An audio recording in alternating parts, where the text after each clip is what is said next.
The air was so cold that Emily Carter's breath turned to ice before it left her lips. She had been walking for what felt like a lifetime, though she could not count how long because the numbers in her head kept getting jumbled and slipping away like water through a cracked cup. The snow had stopped falling hours ago. Or maybe it was still falling, and she just could not feel it anymore on her bare feet because her feet had gone from hurting to burning to feeling like nothing at all. The bundle in her arms was so light it frightened her. She held it tighter, pressing it against the hollow of her chest, where her heart was beating too fast and too small.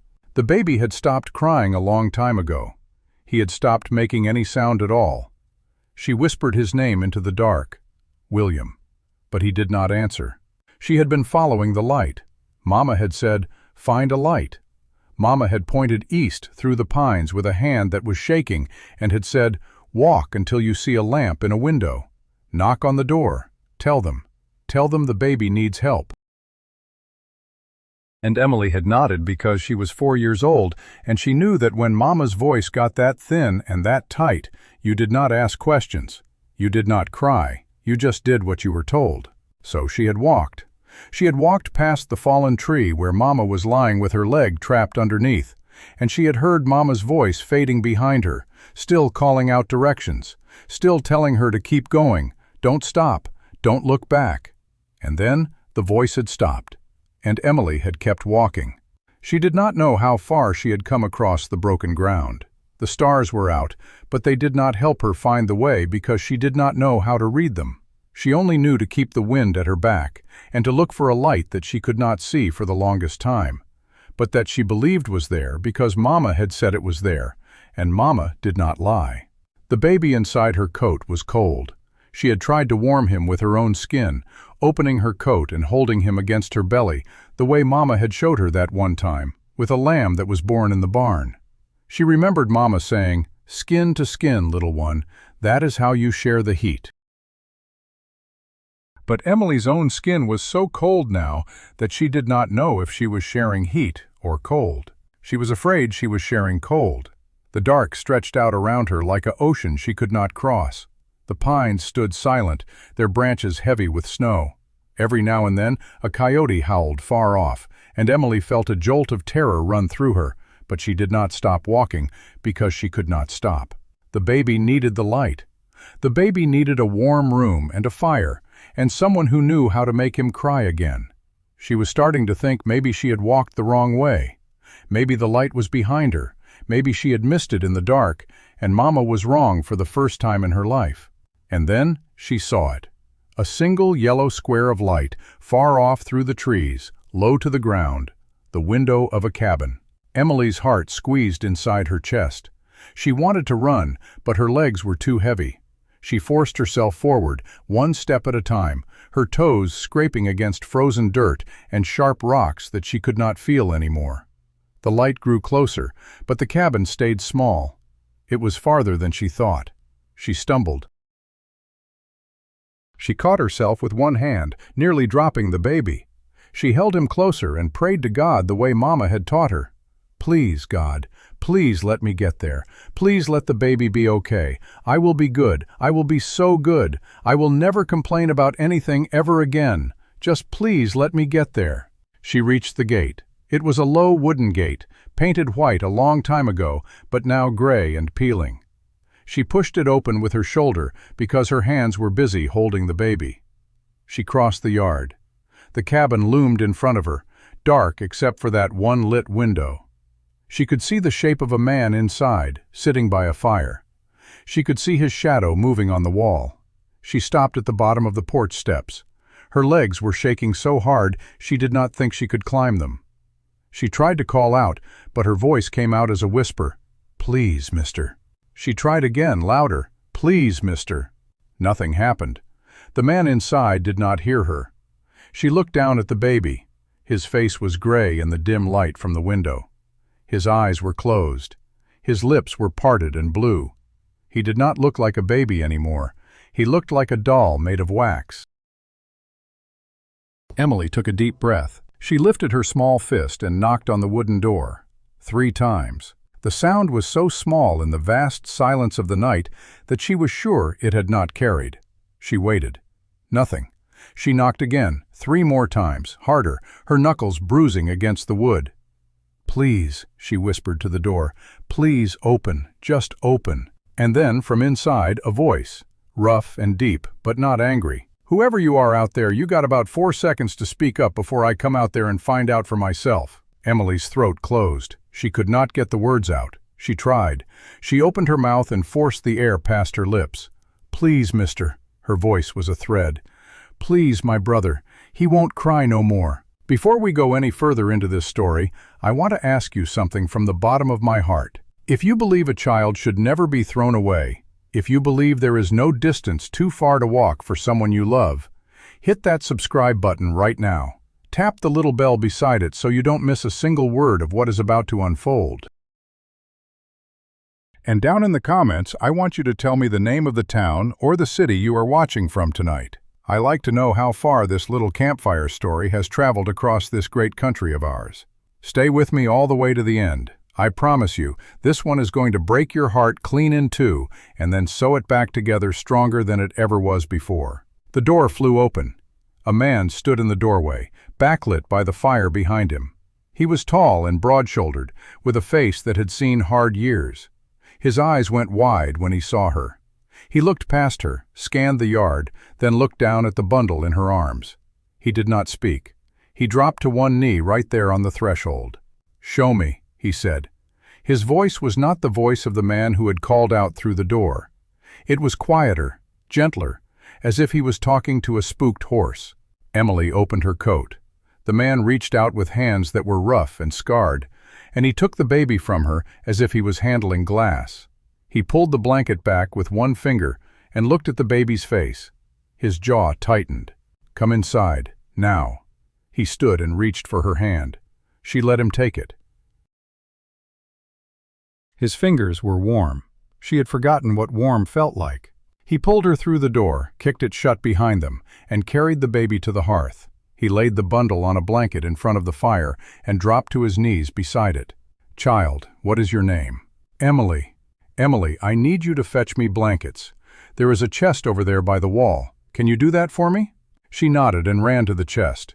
Her legs felt strange, like they were not her own. She pulled the lid open and grabbed armfuls of wool and flannel and dragged them back to the fire. The man did not look at her. He was bent over the baby, pressing his ear to the small chest. He held his own breath. Emily watched, clutching the blankets, afraid to move, afraid to breathe. The man lifted his head. "Still kickin'," he said, and his voice cracked. "Still kickin', barely, but he's there." He tore his own shirt open and pulled the baby against the bare skin of his chest, then wrapped a blanket around them both. "Bring me that kettle of water," he said, nodding toward the hearth. "Dip a cloth in it, warm, not hot, and bring it here." She did. He took the cloth and dabbed it against the baby's lips. "Come on, little man," he whispered. "Come on back to us. You got people waiting on you, people who walked a long way to get you here. Come on now." The baby did not move. The man kept talking, low and steady, telling the baby about the fire, about the warm blankets, about the little girl who was watching him with eyes that had not blinked in a full minute. And then a sound, a tiny, wet breath, a cough, a small, broken cry. Emily's hand flew to her mouth. The baby was crying. It was a weak cry, a thin cry, but it was a cry.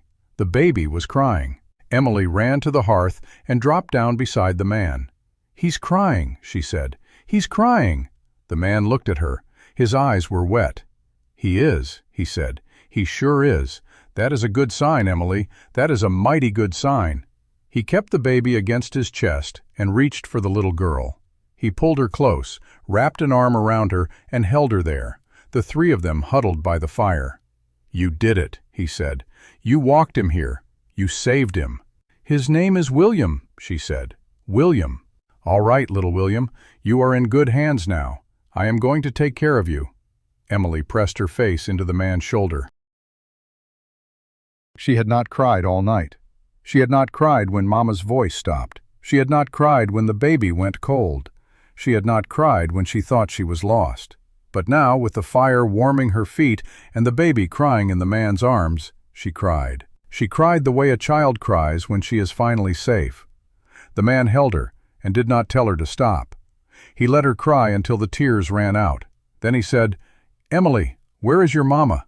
She told him. She told him about the tree and the leg and the pointing east. She told him about the men who had come to the house 2 nights before, the men with the hard eyes and the loud voices who had said terrible things to Mama. She told him about the silver, though she did not know what silver meant, only that Mama had whispered it in the dark when she thought Emily was asleep. She told him about the long walk through the snow and the dark and the cold. The man listened without interrupting. When she was done, he was quiet for a long time. Then he said, "I am going to go get her." "Now?" "Right now. But I need you to stay here with William. Can you do that?" "What if the men come?" "They won't. I will lock the door. You do not open it for anyone but me. Do you understand?" She nodded. He laid the sleeping baby in the basket by the fire and covered him with a blanket. He pulled on a heavy coat and took a rifle down from the wall. At the door, he turned. "Emily, what is your last name?" "Carter. Emily Carter. I will be back. I am coming back with your mama. You wait here." He left. The door closed behind him. Emily sat down by the fire and put her hand on the baby's chest to feel him breathing. She counted the breaths. 1, 2, 3. She did not stop counting until she heard footsteps on the porch, and then a voice that said, "It's me. It's Jack. Open the door." She opened it. He was carrying a woman in his arms, a woman with a pale face and a leg wrapped in cloth. The woman's eyes were closed. "Is she?" "She is alive," Jack said. "She is alive, thanks to you. Now let's get her to the bed." They laid her on the bed.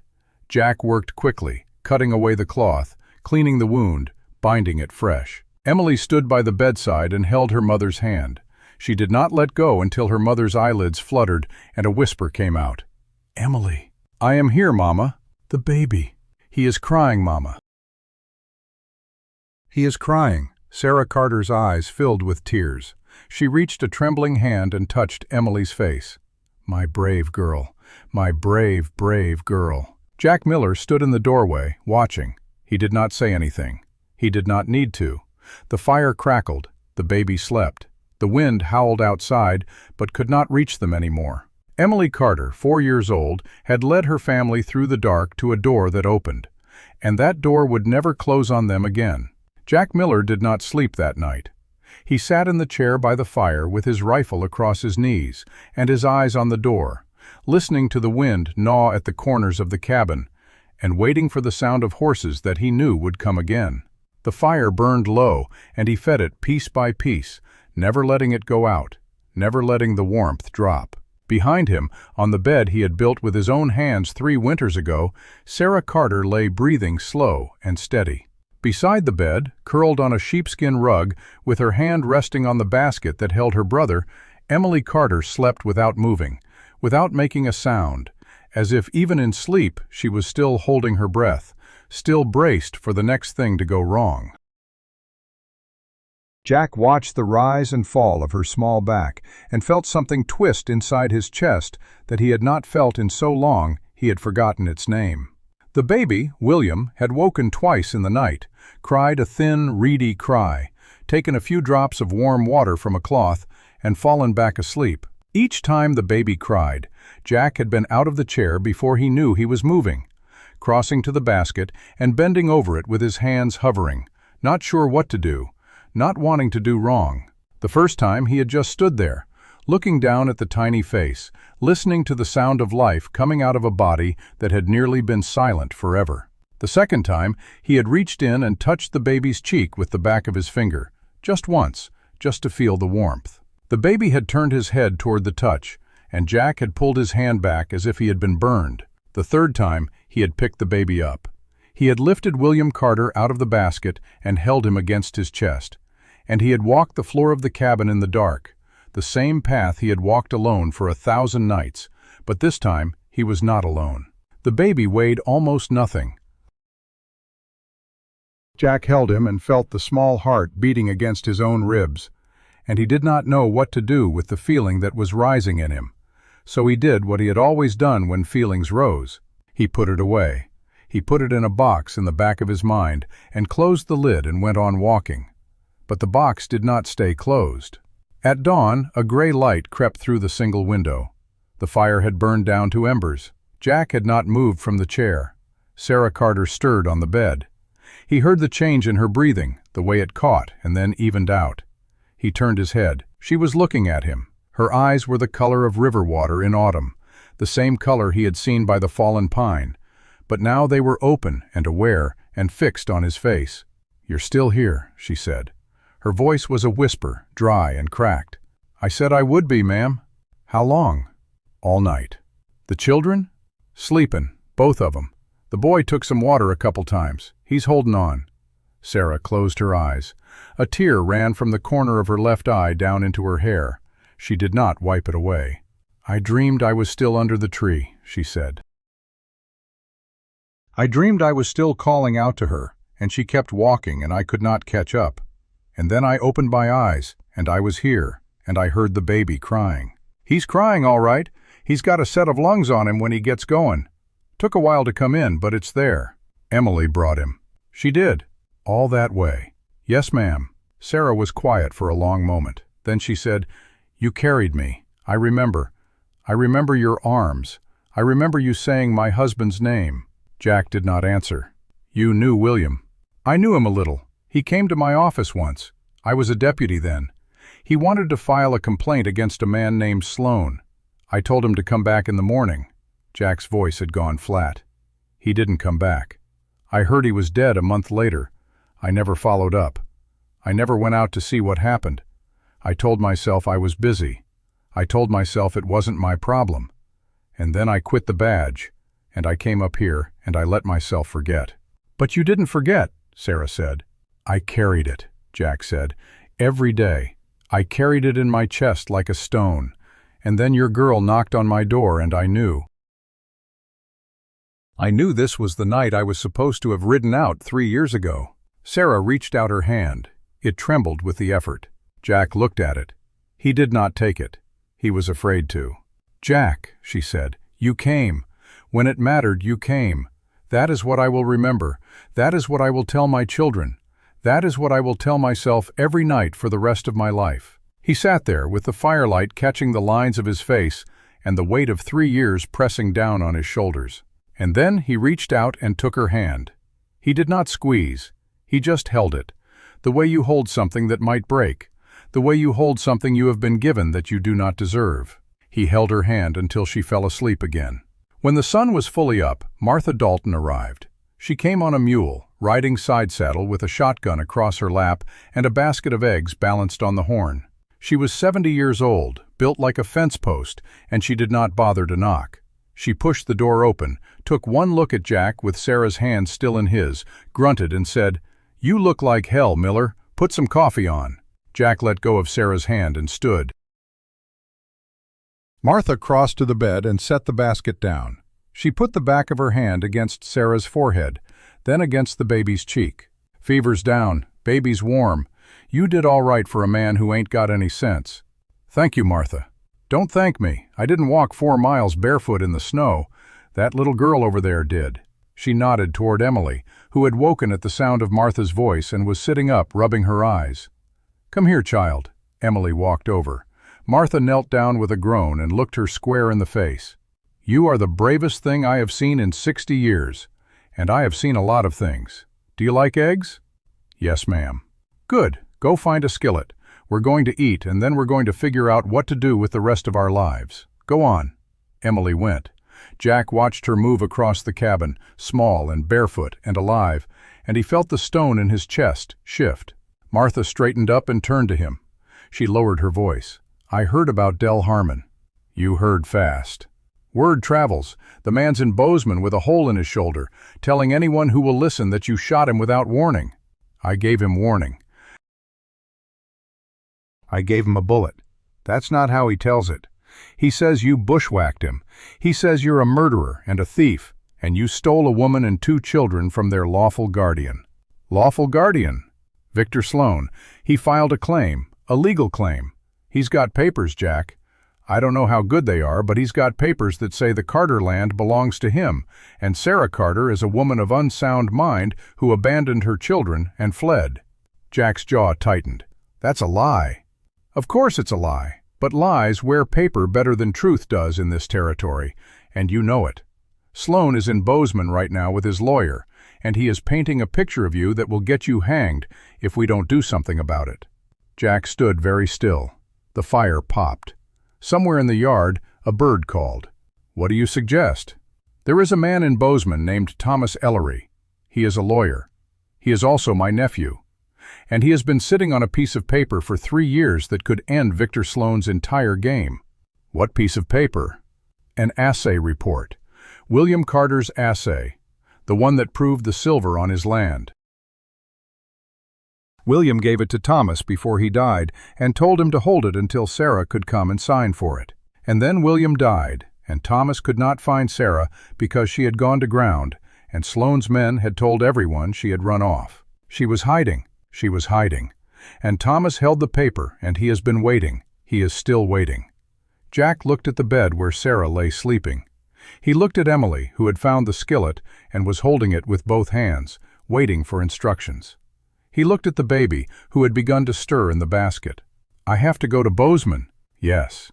I have to bring this lawyer back here with whatever paper he has got, and I have to find a federal marshal who will listen." "That too."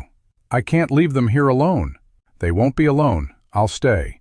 "Martha, if Sloan sends men, then he sends men, and I will be here with a shotgun and a bad attitude, and that has been enough for 70 years. You go. You ride hard. You find Thomas. You bring him and the paper and a marshal back here before Sloan's lies become the truth." Jack looked at her. Her eyes were the color of iron, and they did not blink. "I will be back by nightfall," he said. "You better be." He crossed to the bed. He knelt down beside Sarah, who had woken at the sound of his voice. "I have to go to Bozeman," he said. "I have to get a lawyer and a marshal. Martha is staying here with you." Sarah's hand found his. "Come back." "I will." "Emily," she turned. "Come here, honey." Emily came. She stood in front of him, her hands at her sides, her face serious. "I am going to ride to town. I am coming back. You take care of your mama and your brother. Can you do that?" "Yes, Mr. Jack." "You are in charge. Martha Dalton is the general, but you are the captain. Do you understand?" "Yes, sir." He reached out and touched her hair, just once, just the top of her head. Then he stood up, buckled on his gun belt, and walked out the door without looking back. The buckskin gelding was tired but willing. Jack mounted and pointed him east toward Bozeman and put his heels in. He rode hard. The miles passed under the horse's hooves in a blur of frozen ground and skeletal trees. The wind had died. The sky was a flat gray, the color of old tin, the color of waiting. Jack did not stop to rest the horse. He did not stop to drink. He pressed on, riding the way a man rides when he knows that behind him, in a cabin with a low fire, 3 people are depending on the speed of his horse and the strength of his will. He made Bozeman in 4 hours. The town was awake and busy, but Jack did not stop at the saloon or the mercantile or the livery. He rode straight to the bank building and took the stairs to the 3rd floor, 3 at a time. The door had gold letters on smoked glass. Thomas Ellery, attorney at law. Jack pushed it open without knocking. A thin man in shirt sleeves looked up from a desk covered in paper. He had Martha Dalton's mouth and Martha Dalton's eyes, and the first thing he said when he saw Jack was, "You're Miller." "I am." "My aunt sent word. She said you would be an hour behind the boy with the note. You are later than I expected. The horse is slower than I hoped. Sit down." "No time, Mr. Ellery." "Sit down, Mr. Miller. I am not going to work fast if you are standing there looking like a corpse." Jack sat. Thomas Ellery poured a cup of coffee from a pot on the stove and put it in front of Jack. "Drink." "Mr. Ellery, there is a woman and 2 children in your aunt's cabin, and there are men out there who want them dead." "I know, Mr. Miller. I know all of that. But you will be no good to them if you fall off your horse from exhaustion. Drink the coffee." Jack drank. It was black and scalding. He did not taste it. "Now," Ellery said, sitting behind his desk, "tell me everything. Start at the knock on the gate. Leave nothing out." Jack told him. He told him about Emily in the snow, about the baby who would not cry, about the fallen tree, about Sarah bleeding under the pine. He told him about Del Harmon and the burned cabin and the ride through the dark. He told him everything. Ellery listened without interrupting. When Jack finished, Ellery leaned back in his chair. He put his hands flat on the desk. 3 years, he said. I have been sitting in this office with a sealed envelope in that safe for 3 years, waiting for one living witness who could corroborate the story. I had the assay. I had William Carter's signature, but without Sarah, the paper was dead. A dead man's signature on a dead man's claim means nothing if his widow cannot swear to it in court. She can swear to it. Is she well enough to travel? She cannot sit a horse. Her leg is bad, but she can sit in a wagon if we drive slow and pad it with blankets. Then that is what we will do. But first, we need a marshal. Sheriff Ezra Wayne. Ellery's eyebrows went up. You know him? I served under him 3 years ago before I quit. He is my wife's cousin, Ellery said. He has been looking for a reason to put Victor Sloan in chains for 4 years. He has been waiting for me to bring him a case that would hold. I think today is the day. They found Sheriff Wayne in his office at the county courthouse, a square-shouldered man of 50 with a mustache gone to iron and a federal marshal's badge pinned under his vest. He looked at Jack Miller for a long moment when Jack walked in. I remember you, Wayne said. You were a good deputy. You quit. Yes, sir. Why? I lost my family, my wife and my boy. I lost them to the fever. I could not do the work anymore. Wayne nodded slowly. I heard. I am sorry, Miller. Thank you, sir. Why are you here now? Because I found something worth doing again. Wayne listened as Jack and Ellery laid out the case. He asked questions, sharp ones, the kind a man asks when he is deciding whether to stake his reputation on a piece of evidence. When they were done, he stood up and took his hat off the peg. All right, he said. I'll ride with you. I'll bring 2 deputies. If this assay is real and Sarah Carter will swear to it, I will arrest Victor Sloan myself. He is in town, Jack said. I know. He is at the hotel. He has been meeting with his lawyer all morning. He thinks he is winning. He is not winning, Jack said. Not anymore. They rode out of Bozeman at 2 in the afternoon, a column of 5 men, 2 deputies, Sheriff Wayne, Thomas Ellery in a buggy with a locked strongbox, and Jack Miller on a fresh horse. They pushed hard. The sky darkened as they rode. Clouds gathered in the west, heavy with snow. Jack watched them build and did not say anything. He did not have to. Every man in the column knew what snow meant on a road like this. They reached Martha Dalton's cabin as the first flakes began to fall. Jack pulled up in the yard and swung down before the horse had stopped. He crossed the porch in 2 steps and pushed the door open. The cabin was warm. The fire was high. Martha Dalton was sitting at the table with a cup of coffee and a shotgun across her lap. Sarah was propped up in the bed, propped up against pillows, with Emily on one side and the baby on the other. They all looked up when he came in. Sarah's face changed when she saw him. It was not relief, not exactly. It was something quieter, something that lived underneath relief. It was the look of a woman who had been holding her breath for 6 hours and had just been given permission to exhale. You came back, she said. I said I would. You are covered in dust. I rode hard. I can see that. He crossed to the bed. Emily slid off and let him take her place. He sat down on the edge of the mattress. There is a lawyer outside. His name is Thomas Ellery. He has something that belongs to you. A paper your husband gave him 3 years ago. An assay report proving the silver on your land. Sarah's eyes widened. William took it to Bozeman? He did. He gave it to Thomas for safekeeping.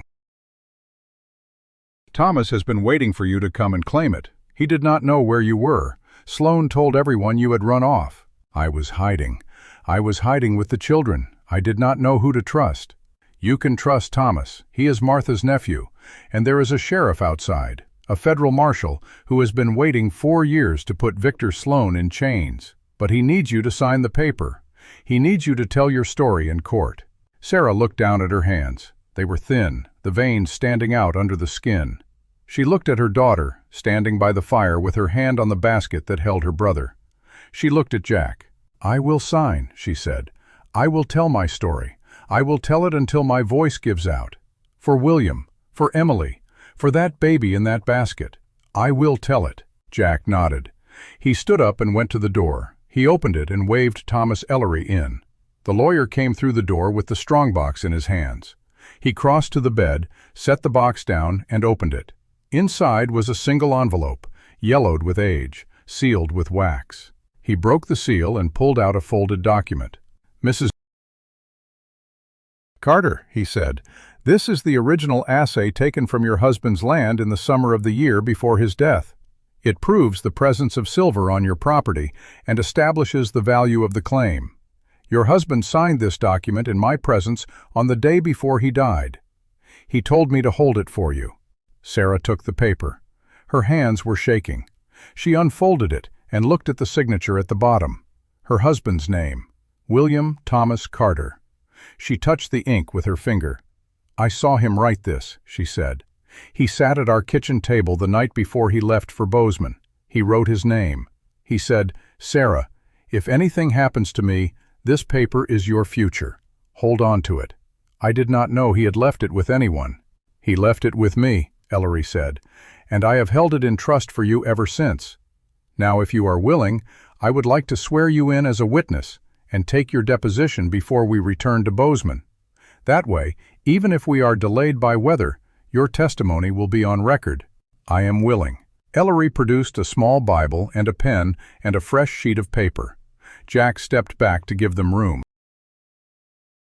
He stood by the fire with his arms crossed and watched Sarah Carter take the oath, watched her sign her name, watched her tell the story of the night her husband died, the night the men came, the night she ran. She did not cry. Her voice was steady.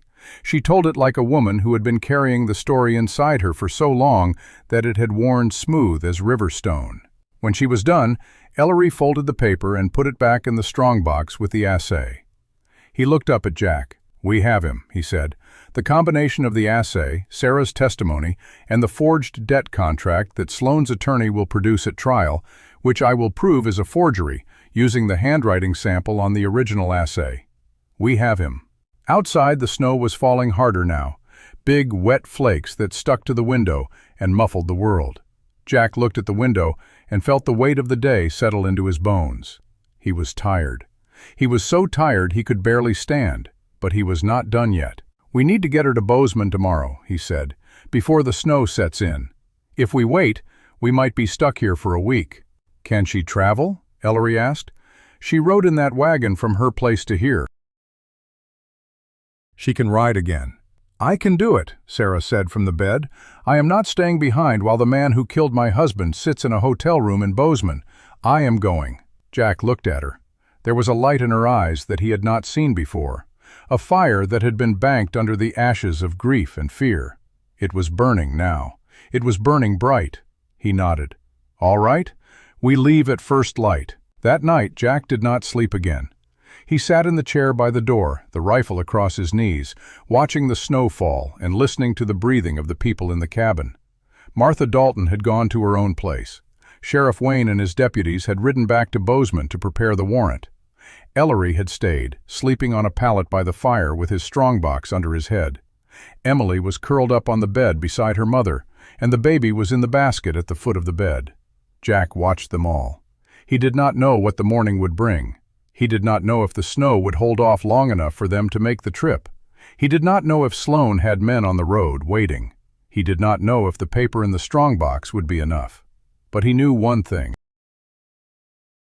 He knew that when Emily Carter had knocked on his door, she had knocked on the door of a man who had been dead for 3 years.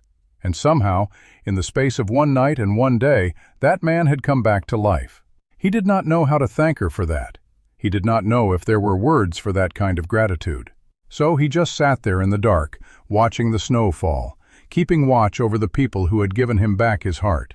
And he was still sitting there when the first light of morning touched the window, and the snow had stopped, and the sky was clear, and it was time to go. The snow had stopped falling sometime in the deepest part of the night, leaving the world wrapped in a silence so complete that Jack Miller heard his own heartbeat in his ears as he stepped out onto Martha Dalton's porch. The sky was clear, the color of a robin's egg just beginning to pale toward dawn. The cold had a teeth to it that bit through his coat and settled into his bones, but he did not shiver. He stood there for a long moment, looking out at the white expanse that stretched away toward the road to Bozeman, and he thought about the last time he had ridden this road in winter. It had been the night his wife had died, the night he had ridden for the doctor and come back too late. He had not ridden that road since, not once in 3 years. He had taken the long way around, the winding trails through the hills, the paths that avoided the place where the fever had won. But this morning there was no avoiding it. The road to Bozeman was the only road. Behind him, the cabin door opened. Martha Dalton came out with a steaming cup of coffee in her hand. She did not speak. She just handed him the cup and stood beside him, looking out at the same white road. Jack drank. The coffee was thick enough to stand a spoon in and hot enough to peel the skin off his tongue. He did not feel it. "You ready?" Martha said. "No." "Good. A man who's ready is a man who's already made up his mind he knows what's coming. You don't know what's coming. None of us do. That's the only honest way to start a day like this." She turned and went back inside. Jack finished the coffee and set the cup on the porch rail. He went in to help load the wagon. They had borrowed Martha's wagon, a buckboard with high sides, and a thick layer of hay in the bed. On top of the hay they piled every blanket and quilt Martha owned. Sarah Carter was lifted out of bed by Jack and Thomas Ellery together, one on each side, her face pale and set. She did not cry out when they moved her, but her hands gripped Jack's arm hard enough to leave bruises. He felt the pressure and did not pull away. He held her steady until she was settled in the wagon bed, propped against a mound of blankets with her injured legs stretched out in front of her. Emily climbed in beside her without being told. She tucked herself against her mother's side and took her hand. The baby was already in the wagon, wrapped in a wool blanket, and nestled in a basket that Martha had lined with rabbit fur. He was awake, his eyes open and dark, and fixed on nothing in particular. But his breathing was steady, and his cheeks had a hint of color that had not been there the night before. Jack looked at the three of them in the wagon bed and felt something move through him that he could not name. It was not hope. He had given up hope 3 winters ago. It was something smaller and more fragile, something like the first green shoot that pushes up through the ash after a fire. He did not trust it. He climbed up onto the driver's seat and took the reins. Thomas Ellery mounted his horse and tied the strongbox to his saddle with a length of rawhide. Martha stood on the porch with her shotgun cradled in her arms. "You send word," she said. "I will. Martha, if anyone comes looking for them here, they won't find anything but an old woman with a bad temper and a good aim. Go on now, the day's burning." Jack clicked his tongue and shook the reins. The horses leaned into the traces. The wagon lurched forward, the runners of the sled attachment they had rigged scraping over the packed snow. They pulled out of the yard and onto the road, and Martha Dalton stood on her porch watching until they disappeared around the first bend. The road was empty. The snow had covered all tracks, all signs of the days before. It lay smooth and undisturbed, a blank page waiting for the morning's first mark. Jack drove with his eyes moving constantly, scanning the tree line, the ridges, the places where a man could hide a horse and a rifle. He did not see anything. The world was still and white and quiet. After a mile, Sarah's voice came from the wagon bed. "Jack." He did not turn his head. "Ma'am." "You can stop looking over your shoulder. There's no one behind us." "I know. I'm looking ahead." "What are you looking for?" "I'll know it when I see it." She was quiet for a moment. Then she said, "You have been doing this a long time." "Doing what?" "Watching, waiting, being ready for the worst." "Yes, ma'am." "Does it ever get easier?" "No, ma'am, it gets harder, because the more you see, the more you know what the worst can look like." He felt her eyes on the back of his head. He kept his gaze forward. "What did you see?" she asked. "That made you quit?" He did not answer for a long time. The horses' hooves crunched in the snow, the runners hissed. Emily had fallen asleep against her mother's shoulder. The baby was quiet. "I saw the inside of a cabin where a whole family had been put down by a man who wanted their land," Jack said finally. "I saw a girl not much older than Emily who had been hiding in a root cellar for 2 days with her baby sister. She had been too afraid to come out. She was still holding the baby when I found her. Both of them were dead. I was the first one there. I was too slow. I was always too slow." He said it flat, without emotion, the way a man says a thing he has said to himself 100 times before. Sarah did not respond with sympathy.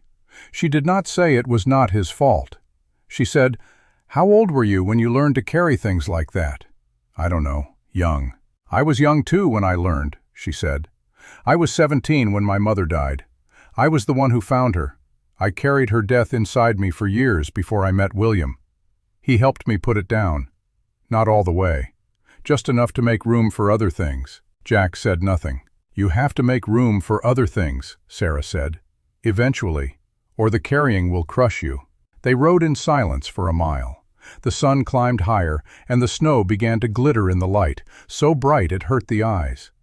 Jack pulled his hat down lower and squinted into the glare. He was thinking about what she had said. He was thinking about the cabin he had built 3 years ago, the one that was now a pile of ash and charred timber. He had built it thinking he would live alone in it forever. He had built it as a tomb for the man he had been. And now that tomb was gone, burnt to the ground by men who wanted him dead. And he was riding toward Bozeman with a woman and 2 children in the back of his wagon. And he did not know what he was building anymore. The road bent through a stand of cottonwoods, their bare branches reaching up like the ribs of a shipwreck. As they came around the bend, Jack saw something that made him pull the reins tight. Tracks. Fresh tracks in the snow, cutting across the road from the north and heading south. Horse tracks. 3 or 4 of them, moving at a walk. He stopped the wagon. "What is it?" Thomas Ellery asked, reining in beside him. Jack pointed. Ellery leaned over in his saddle and studied the tracks. "How old?" "An hour, maybe less." "Going the same direction we are?" "Yes." "Could be anyone." "Could be, but they're not following the road. See how they cut across the field instead, staying wide of the tree line? That's a man who does not want to be seen from the road." Ellery's face tightened. "Sloane's men? Maybe, or maybe just travelers, but I don't like it." He sat there for a long moment, the reins loose in his hands, his eyes on the tracks. Sarah's voice came from behind him. "Jack, I see them. What are you going to do?" "Keep going. There's no other road. We stay on this path and we watch. If they're waiting for us, we'll see them before they see us. This country is flat enough for that." He shook the reins, and the wagon moved forward. But he took the rifle from the seat beside him and laid it across his knees. The next hour passed without incident. The tracks stayed ahead of them, never getting closer, never disappearing. Jack followed them with his eyes, reading the story they told. The horses were not being pushed. They were walking steady, conserving energy. The riders were not in a hurry. That meant they were either scouting or they were already where they wanted to be and were waiting for the wagon to arrive. Jack did not like either possibility. They passed a lone farmhouse set back from the road, smoke curling from its chimney. A dog barked from the yard, but did not approach. The tracks continued south. The sun was high overhead when they reached the outskirts of Bozeman. The town appeared gradually, first as a scattering of outbuildings and corrals, then as a main street lined with false-fronted buildings and boardwalks. The tracks they had been following turned off the road a quarter-mile before the town limits, heading east toward the hills. Jack watched them go and felt a small measure of relief. They had not been waiting in ambush. They had been scouting, maybe, or just moving through. Or maybe they had been sent to watch the road and report back. Either way, they were gone now, and Jack drove the wagon into Bozeman with his hands steady on the reins and his heart beating a slow, heavy rhythm in his chest. Sheriff Ezra Wayne was waiting for them on the boardwalk outside his office. He had a deputy with him, a young man with a serious face and a shotgun. He stepped down into the street as the wagon pulled up. "Miller, Mrs. Carter, you made it." "We made it," Jack said, "but we had company on the road. 3 or 4 riders cutting cross-country. They turned off before town." Wayne's jaw tightened. "I know who they are. Sloane has a man named Pike working for him, along with a couple of drifters he picked up in Helena. They've been riding in and out of town for 2 days, watching the roads. They know you're coming. Then why didn't they stop us?" "Because they're not stupid. They know I have a warrant for Sloane's arrest pending the preliminary hearing. They try anything on the open road, and it's a hanging offense. They'll wait for something quieter." "I don't like quiet." "Neither do I. That's why I'm putting you and the Carters in a safe house. Boarding house on Cherry Street, run by a widow named Hattie Bell. She's solid. She's got a room in the back with a separate entrance. No one will know you're there." Jack nodded. He turned to the wagon bed. "Sarah, we're here. We're going to get you inside and get you settled." Sarah Carter looked up at him. Her face was tired, but her eyes were clear. "When is the hearing?" "Tomorrow morning. Ellery will explain everything to you tonight. For now, you rest." He climbed down and helped her out of the wagon. She leaned on him heavily as they walked toward the boarding house, her arm around his neck, her breath coming in short puffs. Emily followed behind, carrying the baby in her arms. She did not complain. She did not ask questions. She just walked, small and steady, her eyes taking in everything. Hattie Bell was a round woman in her 60s with gray hair pinned up in a bun and a face that looked like it had seen every kind of trouble and decided not to be impressed by any of it. She took one look at Sarah and said, "Second floor, back room. I already put a fire in the stove. There's hot water and clean sheets. Bring her up." Jack carried Sarah up the stairs. The room was small but warm, with a bed, a washstand, and a window that looked out over the back alley. He laid her down on the bed and stepped back. She caught his hand before he could pull away. "Jack." "Yes, ma'am. Stay." He looked at her. Her grip was weak, but it held. He stood there for a moment, then pulled a chair up beside the bed and sat down. Emily came in and climbed up onto the bed beside her mother. The baby was placed in the crook of Sarah's arm. He was awake, his eyes moving slowly around the room, taking in the light and the shadows. "He looks better," Jack said. "He's eating," Sarah said. "Martha got him to take a little milk from a cloth this morning. It's not enough, but it's a start. It's a start." They sat in silence for a while. Outside, the sounds of the town filtered through the walls. The clang of a blacksmith's hammer, the rattle of a wagon, the distant call of a vendor selling firewood. Ordinary sounds, the sounds of a world that was not falling apart. Jack listened to them and felt something loosen in his chest. He was not used to ordinary sounds. He had spent 3 years in a cabin where the only sounds were the wind and the fire and his own breathing. He had forgotten what it felt like to be surrounded by people who were not trying to kill him. "Jack," Sarah said, "tell me about your wife." He went still. "You don't have to," she said quickly. I want to know. I want to know the man who is sitting in this chair." He was quiet for a long time. The fire popped. The baby made a small sound. "Her name was Eleanor," he said finally. "She had red hair. She laughed loud. She laughed at everything, even things that weren't funny. She made me laugh, too. I had forgotten how to laugh before I met her. She taught me." He stopped. "We had a son, Thomas. He was 3 years old when the fever came. He had Eleanor's laugh. He used to run to the door every evening when I came home from work and throw himself at my legs. I used to pick him up and carry him around the house on my shoulders. He would hold onto my hair and giggle." He stopped again. His voice was steady, but his hands were trembling. "They were both gone in a week. The fever came through the town like a scythe. I was working. I was out on a call. By the time I got home, they were already burning up. I rode for the doctor. I rode so hard my horse foundered. But the doctor was already at another house. He had 20 houses to get to. He told me to go home and keep them cool. He said he would come when he could. He never came. They died that night, both of them, within an hour of each other. I held Eleanor's hand when she went, and then I held Thomas. And then I sat there in that empty house until the sun came up, and I promised myself I would never let anyone get that close to me again." He looked at Sarah. "And then your daughter knocked on my door." Sarah's eyes were wet. She did not wipe them. She reached out and took his hand again.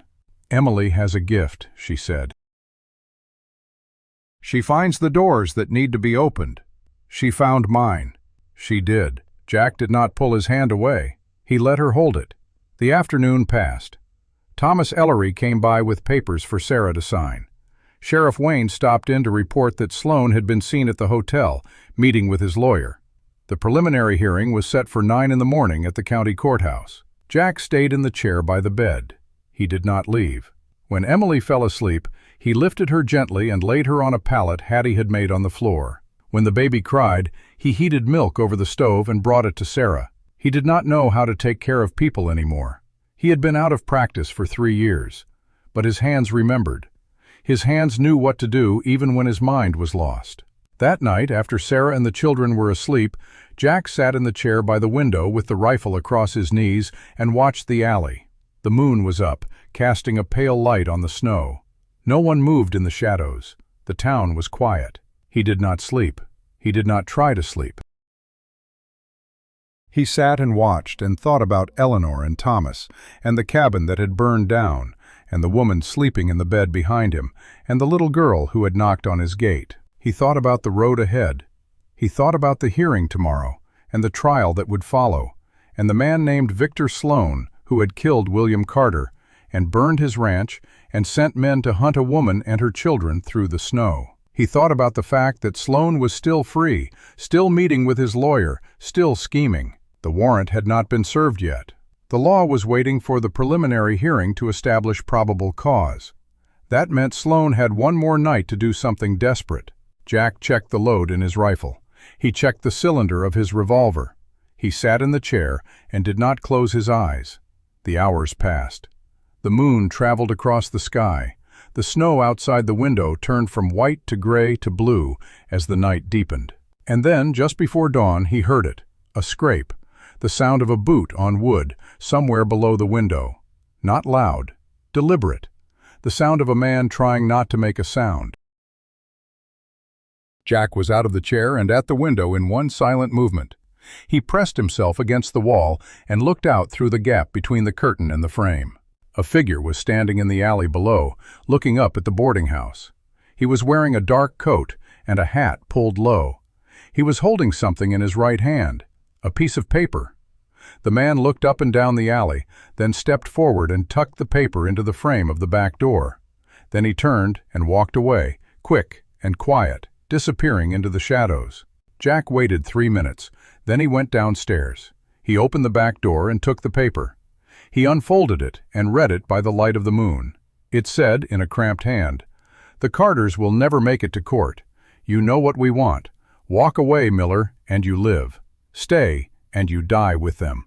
The S." Jack read it twice. He folded it carefully and put it in his coat pocket. He stood there in the cold for a long moment, looking out at the alley where the man had vanished. Then he went back upstairs, sat down in the chair, and waited for the sun to rise. He did not tell Sarah about the note. He did not tell Thomas Ellery.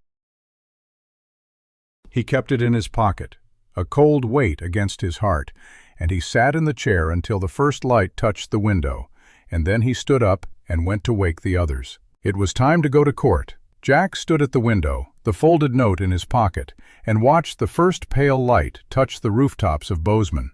The paper felt like a live thing against his chest, a snake coiled in the dark, waiting to strike.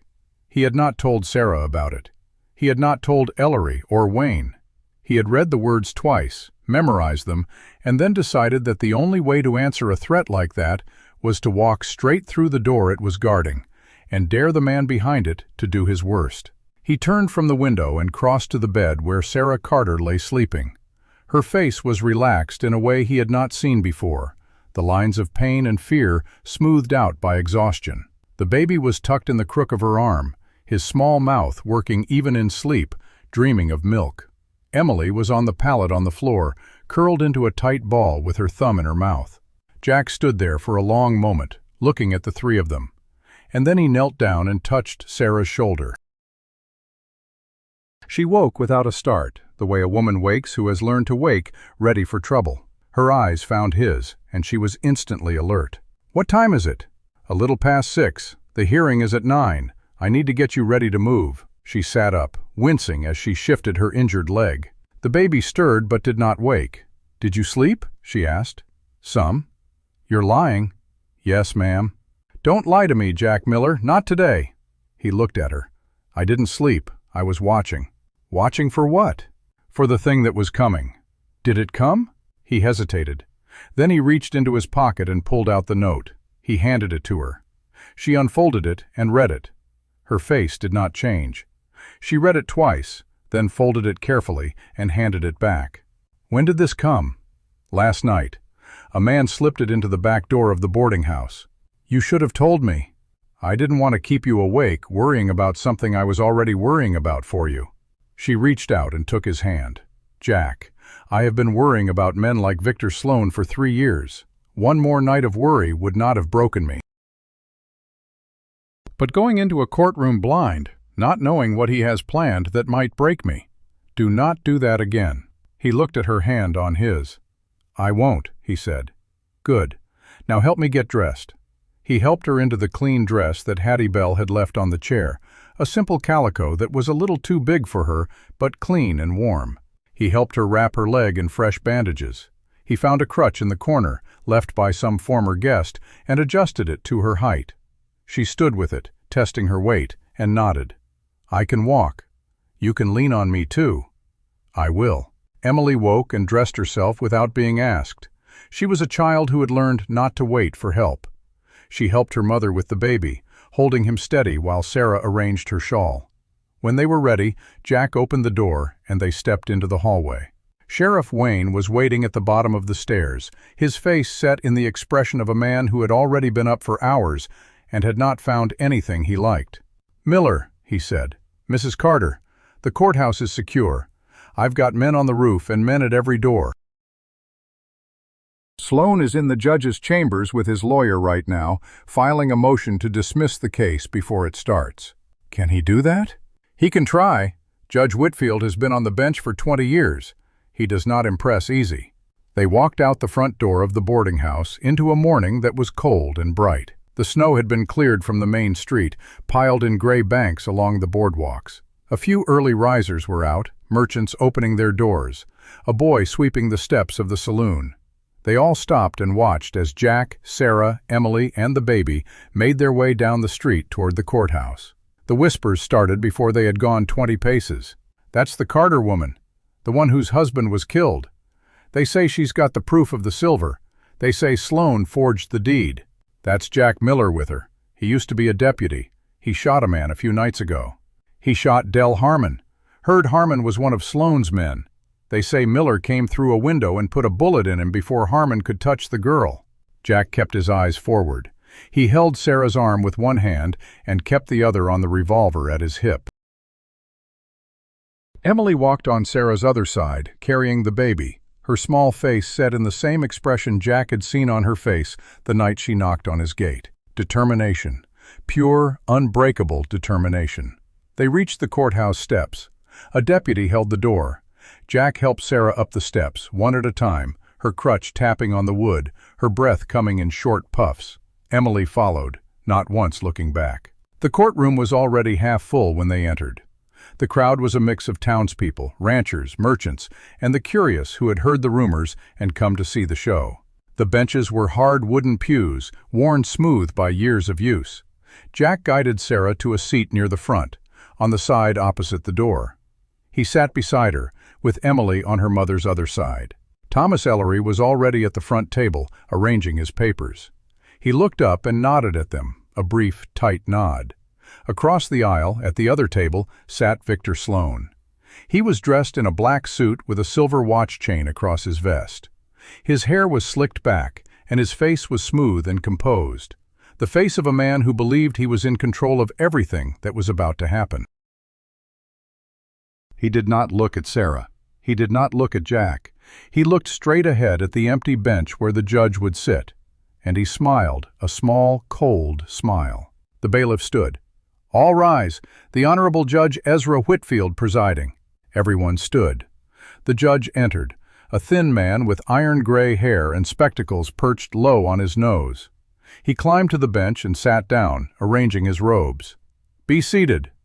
He looked out at the courtroom, his eyes moving slowly over the faces. "This is a preliminary hearing in the matter of the Territory of Montana versus Victor Sloan on charges of fraud, conspiracy to commit murder, and the attempted kidnapping of a minor. I have read the filings. I have reviewed the evidence submitted by the prosecution.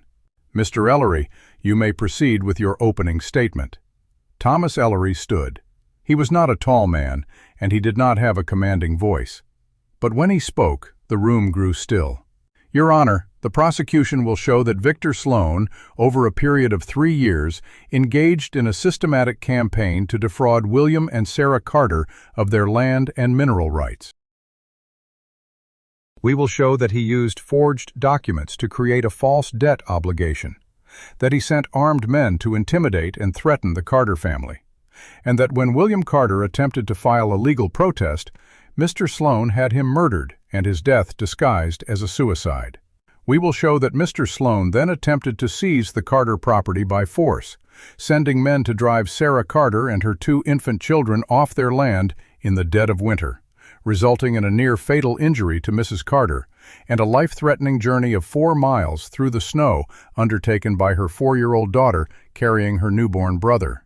And we will show, Your Honor, that Mr. Sloan then burned the home of the man who rescued these children in an attempt to eliminate the only witness who could testify to the truth of these events. He paused. The courtroom was silent. The evidence we will present today includes the original assay report of the silver deposit on the Carter land, signed by William Carter in the presence of a witness, the sworn testimony of Sarah Carter regarding the threats and intimidation she and her husband endured, and the corroborating testimony of Jack Miller, the man who found Mrs. Carter and her children and who has been targeted for his involvement. We ask that the court find probable cause to bind Mr. Sloan over for trial, and that he be held without bail pending that trial, given his demonstrated willingness to use violence to obstruct justice. Ellery sat down. Sloan's lawyer, a heavy-set man named Pemberton, rose. He was smooth, practiced, the kind of lawyer who had spent years learning how to make lies sound reasonable.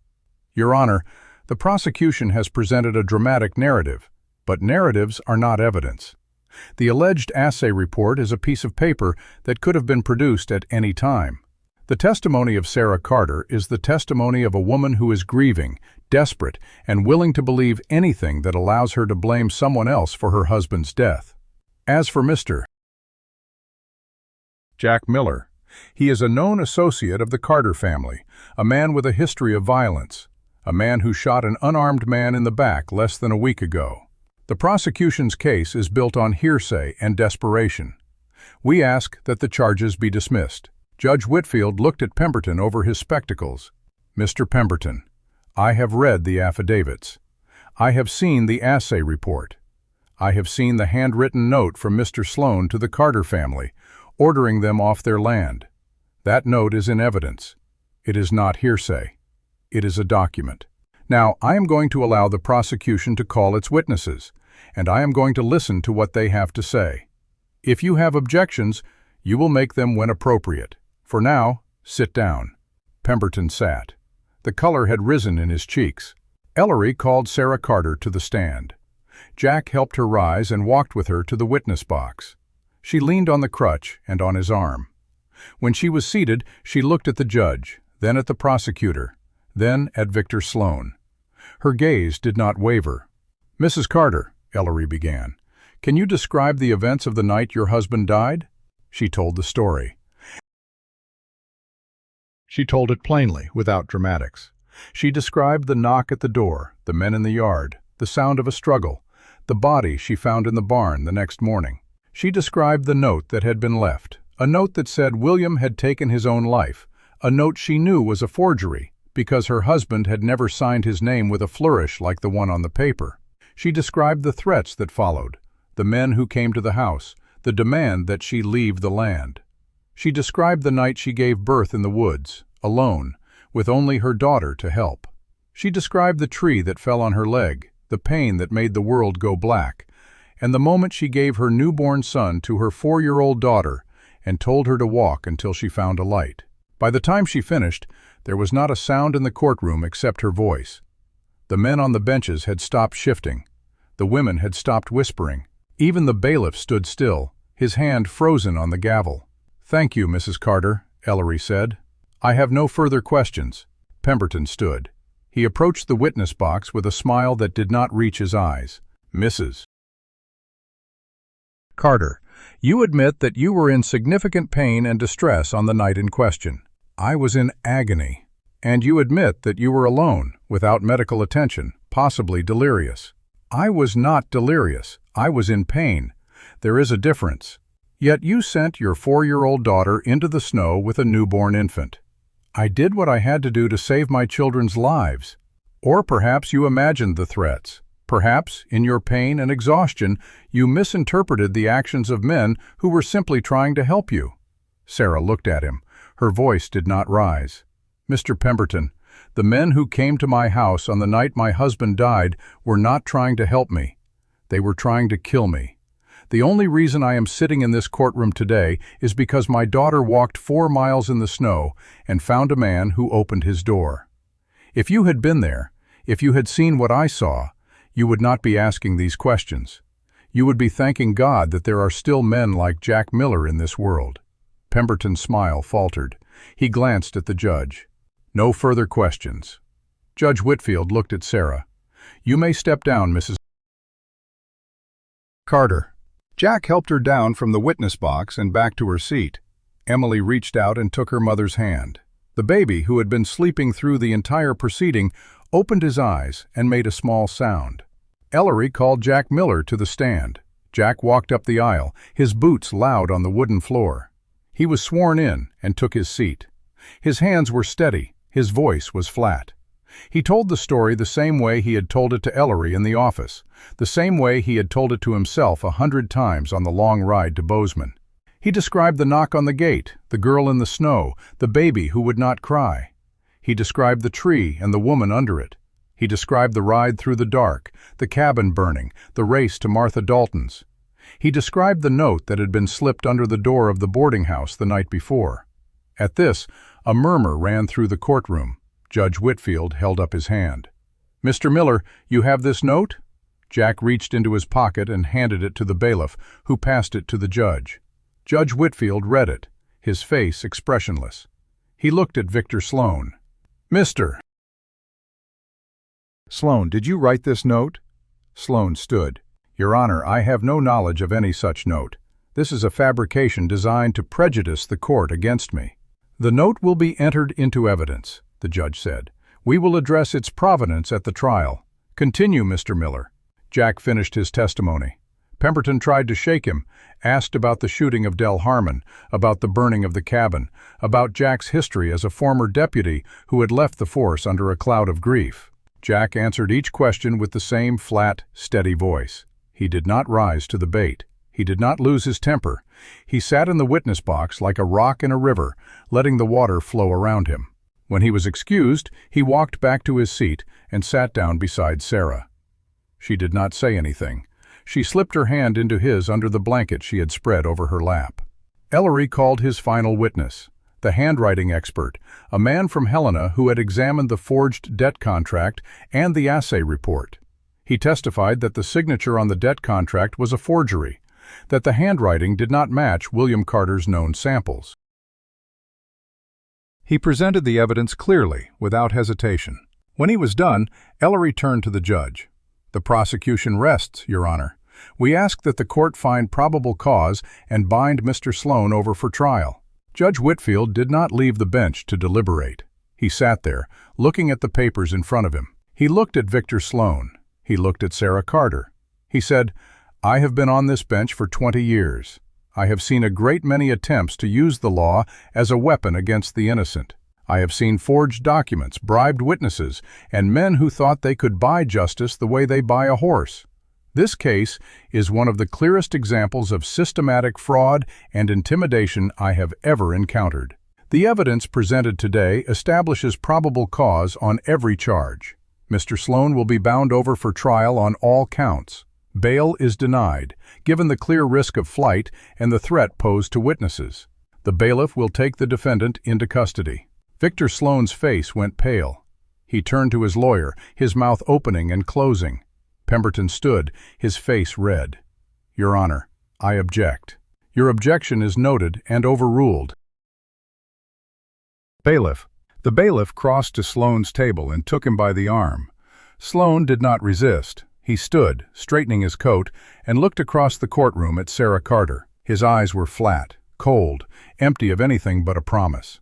This is not over, he said. Take him out, the judge said. The bailiff led Sloan out through a side door. The sound of the door closing behind him was the sound of a trap springing shut. The courtroom exhaled. People began to talk, voices rising in a buzz of excitement and relief.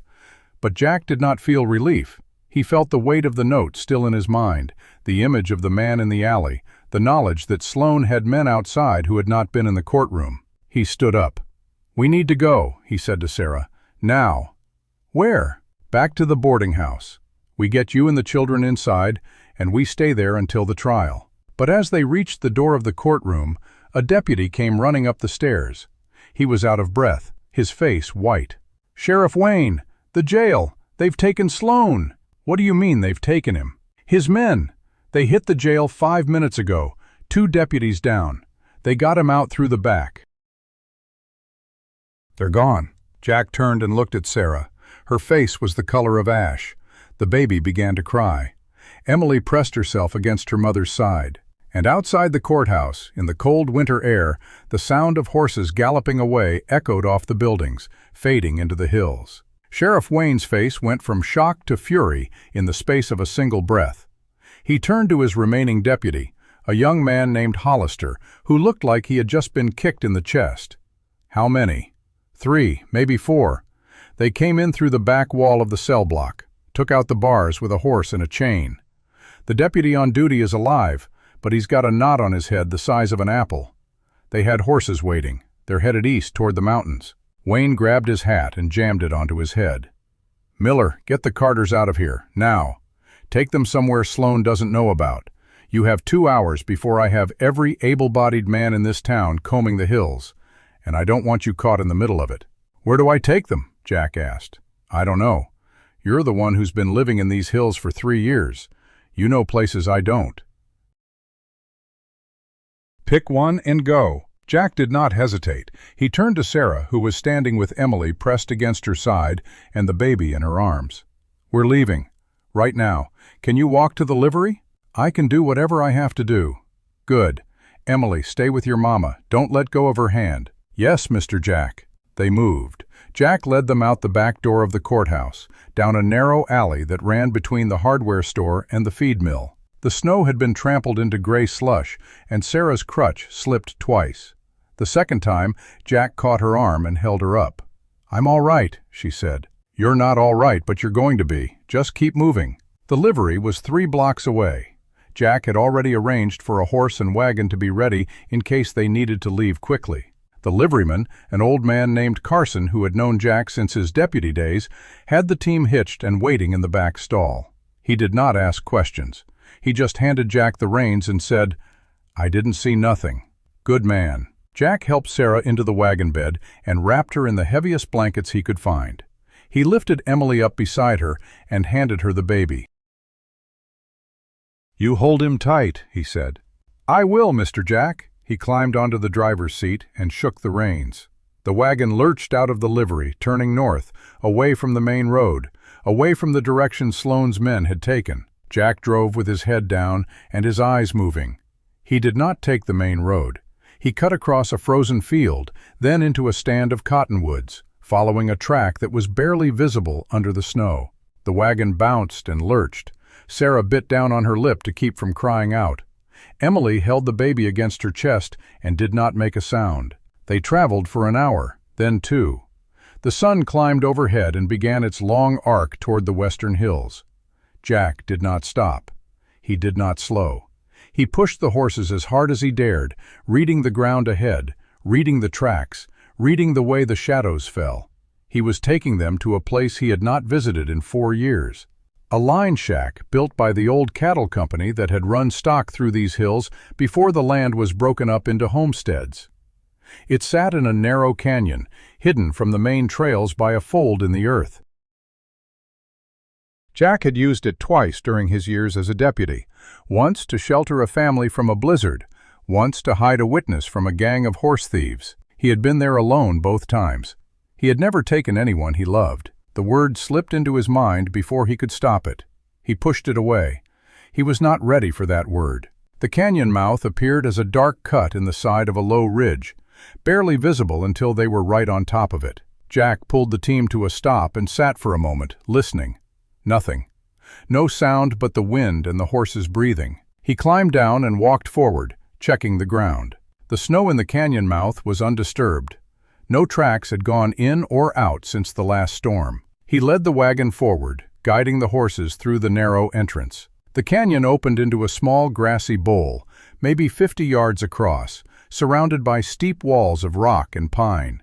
In the center stood the line shack, a single room built of rough-hewn logs with a roof of cedar shakes that had gone gray with age.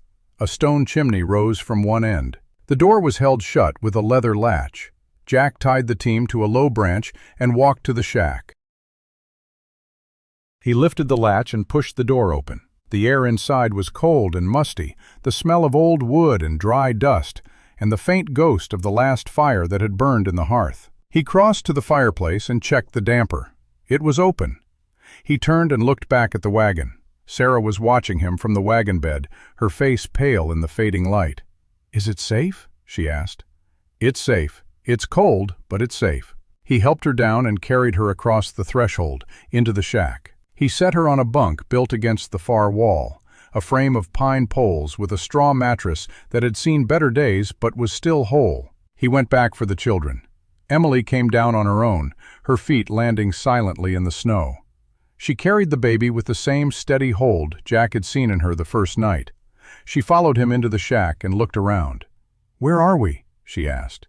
"A place I know. A place where no one will find us." "Is it ours?" "No, honey. It belongs to no one. That's why it's safe." He built a fire in the hearth. The kindling he found was dry, and the fire caught quickly. He fed it with split pine from a stack beside the chimney, and soon the small room began to warm. The light of the flames danced on the walls, casting shadows that moved like living things. Sarah sat on the bunk with the baby at her breast, feeding him. Emily sat on the floor, close to the fire, her hands held out to the warmth. Jack stood by the door, looking out through a crack between the logs. The canyon was quiet.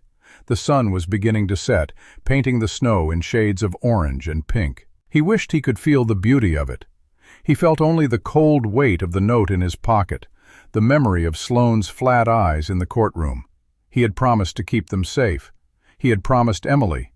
And now he had brought them to a shack in a canyon with nothing but a fire and a rifle and his own 2 hands. He turned from the door. "I'm going to unsaddle the horses and rub them down. Then I'm going to see if I can find anything to eat. You stay inside. Don't open the door for anyone but me." "Jack," Sarah said. He stopped. "Be careful." He nodded and went out. He worked quickly, stripping the harness from the team, rubbing them down with a handful of straw, and tying them under the overhang of the shack, where they would be sheltered from the wind. He found a small sack of oats in the wagon and gave each horse a handful. Then he took the rifle and walked the perimeter of the canyon. The light was fading fast. The shadows under the pines deepened to black. He found no tracks, no signs of passage. The canyon was as empty as he had hoped. When he returned to the shack, the fire was burning high and the room was warm. Emily had fallen asleep on the floor, her head pillowed on her arms.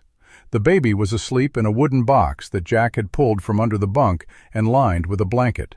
Sarah was still awake, sitting on the bunk with her back against the wall. She watched him come in and close the door. "Anything?" "Nothing. We're alone. How long can we stay here?" "A few days. There's a spring about 100 yards up the canyon, good water. I brought enough food for a week. After that, we'll have to figure out something else." "What about the trial?" "The trial is postponed until Sloane is recaptured. Ellery will send word when he knows something." "And if Sloane is never recaptured?" Jack did not answer.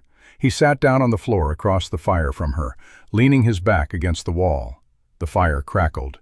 The wind moaned in the chimney. "He will be," Jack said finally.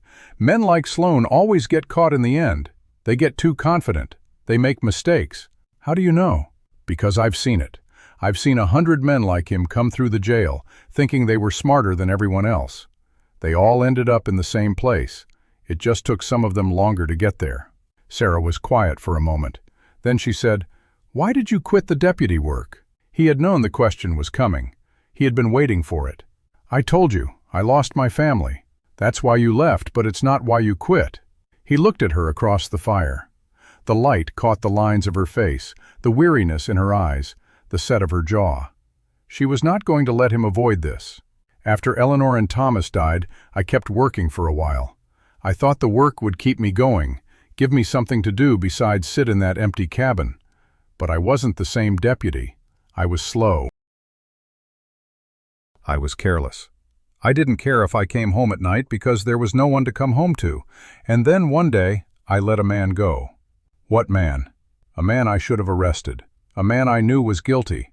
I had the evidence. I had the warrant. But I was tired. I was so tired. I told myself I would come back for him in the morning. I went home and I sat in my cabin and I drank a bottle of whiskey and I let him get away. He killed a woman the next night, a woman who had been a witness. He killed her because I was too tired to do my job. The words hung in the air between them. I quit the next day. I sold my badge. I came up here to the hills and I told myself I was done with people, done with the law, done with trying to save anyone, because every time I tried, I failed. You didn't fail us, Sarah said. You came. I almost didn't. I almost let Emily stand out there in the snow. I almost let her freeze. I was sitting in that cabin, and I heard her knock, and I told myself it was the wind. I told myself to stay in the chair, but she knocked again, and I got up. I don't know why. I don't know what made me get up. Maybe it was Eleanor, Sarah said. Maybe she gave you a push. Jack looked at the fire. His eyes were wet. He did not wipe them. Maybe, he said. They sat in silence for a long time. The fire settled into a bed of coals, glowing red and orange. Emily turned in her sleep and murmured something, a word that sounded like "Mama." Sarah reached down and touched her daughter's hair. Jack. Yes. Thank you. For getting up. He did not answer. He could not. He sat there across the fire from her, and he let the silence speak for him. Outside, the wind rose and fell. Somewhere far off, a coyote called. The night deepened, and the shack grew warm.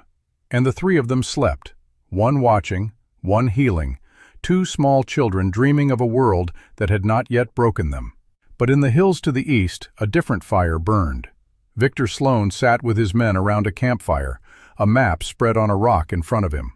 He had his coat collar turned up against the wind, but his hands were steady as he traced a line on the map with his finger. They went north, he said. Miller knows these hills. He'll have a hiding place, a line shack, a cave, something. We find it, we finish this. Del Harmon, his arm bandaged and his face pale from the bullet Jack had put through his shoulder, spoke from the other side of the fire. The sheriff will have a posse out by morning. The sheriff will be looking in the wrong direction. Pike, you and the others will ride south, lay a false trail toward the border. Harmon and I will go north. We don't need a large party. We just need to be quiet. And when we find them? Del Harmon asked. Sloan folded the map and put it in his pocket. He looked at the fire, at the flames that rose and fell. When we find them, we make sure there is no one left to testify. He stood and walked to his horse. The others followed, mounting in silence. The fire was kicked out, its embers scattering into the dark. And the riders moved north, into the mountains, into the night, following a trail that Jack Miller had left behind him without knowing it. In the shack, Jack woke with a start. He had been dreaming of something, a door closing, a voice calling his name. He sat up, his hand going to the rifle. The fire had burned low. The room was dim and quiet. He listened. Nothing. Just the wind and the breathing of the sleepers. But he could not shake the feeling that something had changed. He stood and crossed to the door. He eased it open and looked out. The canyon was bathed in moonlight, silver and black. The snow glittered. The pines stood motionless. He stood there for a long minute, searching the shadows. He saw nothing. He closed the door and latched it. He turned back to the fire and added a log. He did not sleep again that night. He sat in the chair by the hearth, the rifle across his knees, and he waited for the dawn, feeling in his bones that the quiet would not last. Dawn came slowly to the canyon, the light seeping in like water through a crack in a dam. Jack had not moved from the chair since he had sat down in the black hours before morning. The rifle lay across his knees, his thumb resting on the hammer, his eyes fixed on the door. The fire had burned to ash. The cold had crept back into the room, and he could see his own breath curling in the air. He heard Sarah stir on the bunk. The rustle of blankets, the soft intake of breath as she shifted her injured leg. He did not turn his head. "You haven't slept," she said. Her voice was rough with sleep, but clear. "No, you need to rest. I will when we're safe. We're safe here. You said so yourself." "I said we were alone. That's not the same as safe." She sat up slowly, wincing. Emily was still asleep on the floor, curled into a tight ball with her thumb in her mouth. The baby was in the box, a small mound of blankets that rose and fell with each breath. Sarah looked at her children, then at Jack. "What are you thinking?" "I'm thinking about the note. I'm thinking about the way Sloan looked at me in the courtroom. He's not the kind of man who runs. He's the kind of man who circles back. You think he's coming here? I think he's going to try to find us. He's got men, he's got money, and he's got nothing left to lose. That makes him dangerous. Then what do we do?" Jack was quiet for a long moment. He had been turning the question over in his mind all night. There was only one answer that made sense, and he did not like it. "I need to go back to Bozeman." "Jack, no. Listen to me. I need to get word to Wayne. I need to tell him where we are, and I need to find out if Sloan has been caught. If I stay here, I'm just waiting for them to find us. If I go, I can bring back help. And what happens to us while you're gone? I leave you with the rifle and enough food for a week. You bar the door. You don't open it for anyone but me. And if you don't come back?" The question hung in the air between them. Jack looked at her. Her eyes were bright, not with tears, but with something harder. Anger, maybe, or fear, or both. "I'll come back," he said. "You can't promise that." "I can. I am." She shook her head. "You made me a promise. You said you wouldn't leave us." "I'm not leaving you. I'm going to get help so I can keep you safe." "That sounds like leaving to me." He stood up. The rifle was in his hand. He crossed to the bunk and crouched down in front of her so his face was level with hers. "Sarah, I have been running from things my whole life. I ran from my wife's death. I ran from my badge. I ran from every person who ever tried to get close to me. I am not running now. I am going to Bozeman to get help, and I am coming back. Do you hear me?" She looked at him. Her hand came up and touched his face, her fingers cold against his stubbled cheek. "Then you better hurry," she said. He left before the sun had cleared the canyon walls. He took the stronger of the two horses, a bay gelding with good wind and steady feet. He left the other horse tied under the overhang, with a sack of oats and a bucket of water from the spring. He gave Sarah the rifle and all the ammunition he had. He showed her how to brace it against the door frame if she had to fire. He showed her where to hide the children if men came. He told her to wait 3 days. If he was not back by then, she was to take the remaining horse and ride east, toward the railroad line, and follow it to the next town. "Don't stop," he said. "Don't look back. Just keep going until you find a telegraph office and send word to Sheriff Wayne in Bozeman. And if I don't make it?" "You'll make it. You're Sarah Carter. You survived a tree falling on your leg in the middle of the night. You can survive a ride to a railroad." She almost smiled. It was a small thing, a flicker, but he saw it. "Go," she said, "before I change my mind." He touched her hand once, briefly, then turned and walked to the horse. Emily had woken and was standing in the doorway of the shack, holding the baby in her arms. She watched him swing up into the saddle. "Mr. Jack?" He looked down at her. "You're coming back, right?" "I'm coming back, honey." "You said that before." "I know I did, and I did. I'm saying it again." She nodded slowly. Then she lifted her free hand and pointed at him. "You better." He touched the brim of his hat and turned the horse. He rode out of the canyon without looking back. The morning was cold and bright, the sky a hard, clear blue. The snow had a crust on it that held the horse's weight for a few steps, then broke through with a crunch. Jack kept the gelding at a steady trot, following the same path he had taken the day before, but watching the ground more carefully now. He was looking for signs. Any sign that someone else had passed this way.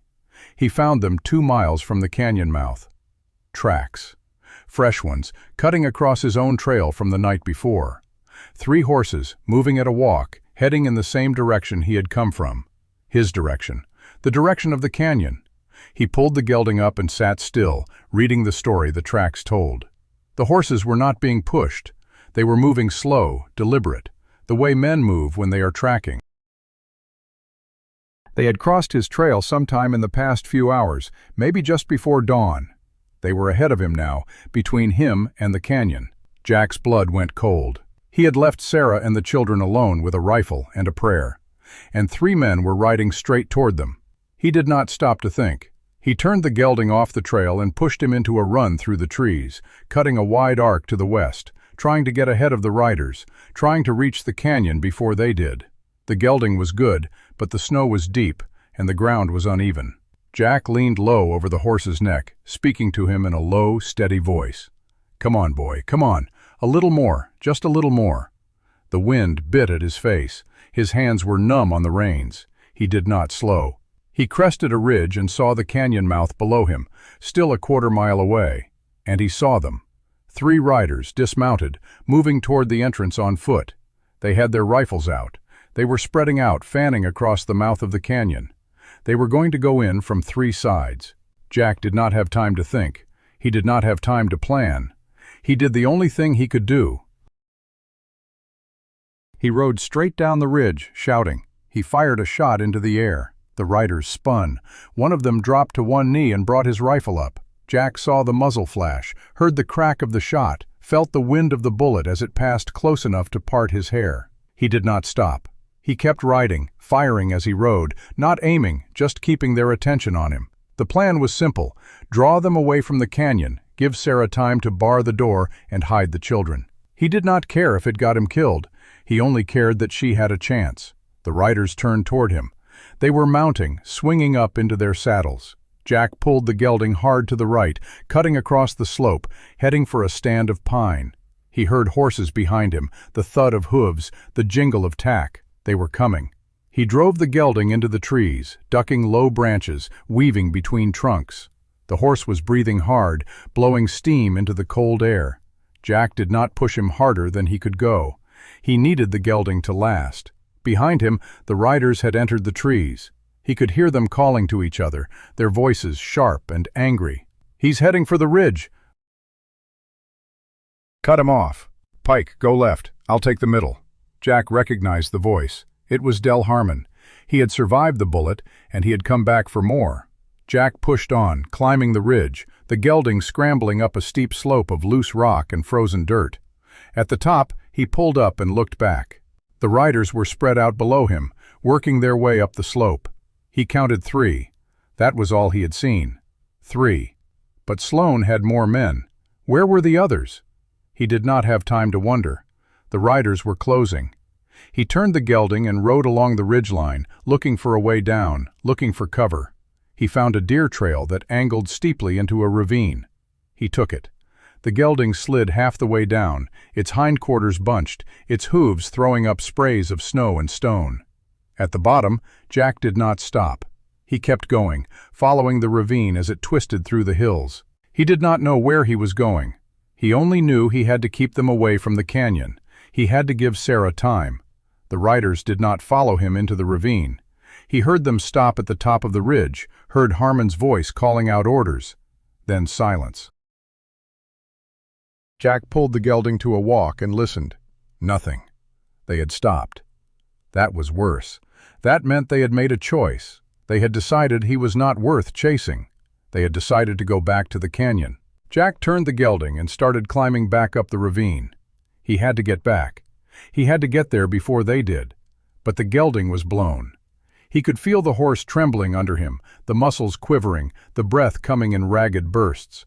He was asking too much of the animal. He knew it, but he could not stop. He crested the ridge and looked toward the canyon. He saw them. The 3 riders were dismounted again, moving into the canyon mouth on foot, their rifles up. They were going in. Jack kicked the gelding forward, but the horse stumbled, almost went down. He caught himself, but he was done. He could not run anymore. Jack swung off and tied the reins to a low branch. He took the revolver from his belt, checked the load, and started running. He ran down the slope toward the canyon, his boots breaking through the crust of the snow, his breath burning in his chest. He was too far. He knew he was too far, but he ran anyway. He ran the way a man runs when everything he has left in the world is in a small log shack at the bottom of a canyon, and 3 men with rifles are walking toward it. He heard the first shot when he was still 50 yards from the canyon mouth. It came from inside the canyon, a single sharp crack, the sound of a rifle. He heard a second shot, then a third, then silence. He kept running. He reached the canyon mouth and went through it at a sprint, his revolver up, his eyes searching. The shack was still standing. The door was closed. A body lay in the snow 20 feet from the door. One of the riders, a man Jack did not recognize, face down, not moving. The other 2 were nowhere in sight. Jack ran to the shack. He threw himself against the wall beside the door, his back to the logs, his revolver ready. "Sarah!" he shouted. "It's Jack! Open the door!" A pause. Then the sound of the bar being lifted. The door cracked open. Sarah's face appeared, pale, streaked with powder burns, her eyes wide. "Jack, are you hit?" "No, I got one of them. The others ran." "Ran where?" "Back the way they came. I saw them mount and ride out." Jack let out a breath he had not realized he was holding. He holstered his revolver and stepped inside. Emily was in the corner, the baby in her arms, her face buried in his blanket. She was shaking. Jack crossed to her and knelt down. "Emily, it's over. They're gone." She looked up at him. Her eyes were dry, but her face was the color of chalk. "I helped," she said.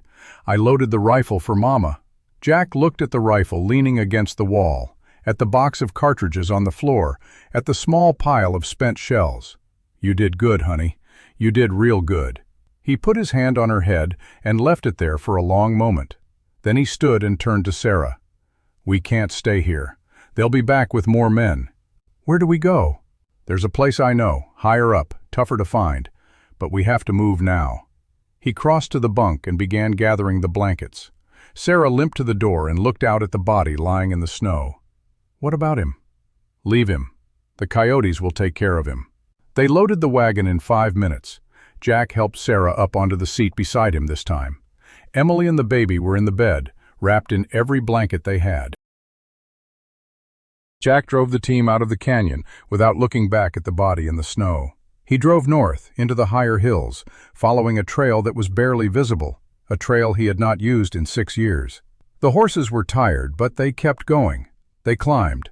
The snow deepened. The trees grew thicker, the branches heavy with white. The world narrowed to the trail ahead and the sound of the horses breathing and the wind in the pines. Sarah did not speak. Jack did not speak. They climbed for 2 hours until the trail ended at a wall of rock. Jack pulled the team to a stop. He climbed down and walked to the rock face. He found what he was looking for, a crack in the stone, hidden by a curtain of dead brush. He pulled the brush aside and revealed the entrance to a cave, narrow and low, just wide enough for a man to walk through. He went back to the wagon. "We're here. It's not much, but it's safe." He helped Sarah down and led her to the cave entrance. She ducked inside. The cave opened into a chamber about 15 feet across, with a ceiling high enough to stand in. The floor was dry, covered with a thin layer of dust and old pine needles. In the back, a small spring seeped from the rock and disappeared into a crack in the floor. "How did you find this place?" Sarah asked. "I found it a long time ago, when I was still a deputy. I used it once to hide a family from a band of outlaws. I never told anyone else about it." "Not even Martha?" "Not even Martha." He went back for the children. He carried Emily in one arm and the baby in the other, their combined weight no more than a heavy sack of grain. He set them down inside the cave, then went back for the blankets and the supplies.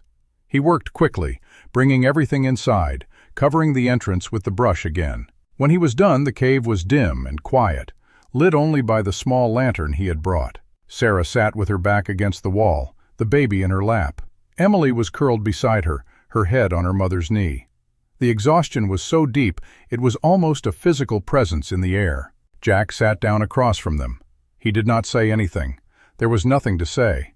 They had run as far as they could run. They were in a hole in the rock, with no way out but the way they had come, and no guarantee that Sloane's men would not find them anyway.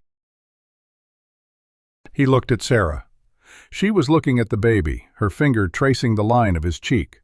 Her face was calm, but her hands were shaking. "Jack," she said without looking up. "Yes, if they find us here." "They won't." "But if they do?" She looked at him then, her eyes steady. "I want you to know that whatever happens, I am glad it was you who opened the door. I am glad it was you who carried me out of the snow. I am glad it was you who sat with me in that courtroom. If this is the end, I am glad I am spending it with you." Jack could not speak. The words were stuck somewhere in his chest, behind the stone that had been there for 3 years. He reached across the space between them and took her hand. He held it, and they sat together in the dim light of the lantern, in the silence of the cave, and waited for whatever would come. Outside, the sun set on a world of white and black. The wind died. The stars came out. And in the hills below, Victor Sloane sat on his horse, looking at the tracks that led up into the high country. He smiled. "Found you," he said. He raised his hand and pointed. The riders moved forward, climbing into the dark. In the hills below, Victor Sloane sat on his horse, looking at the tracks that led up into the high country. He smiled. "Found you," he said. He raised his hand and pointed. The riders moved forward, climbing into the dark. Jack felt them coming before he heard them.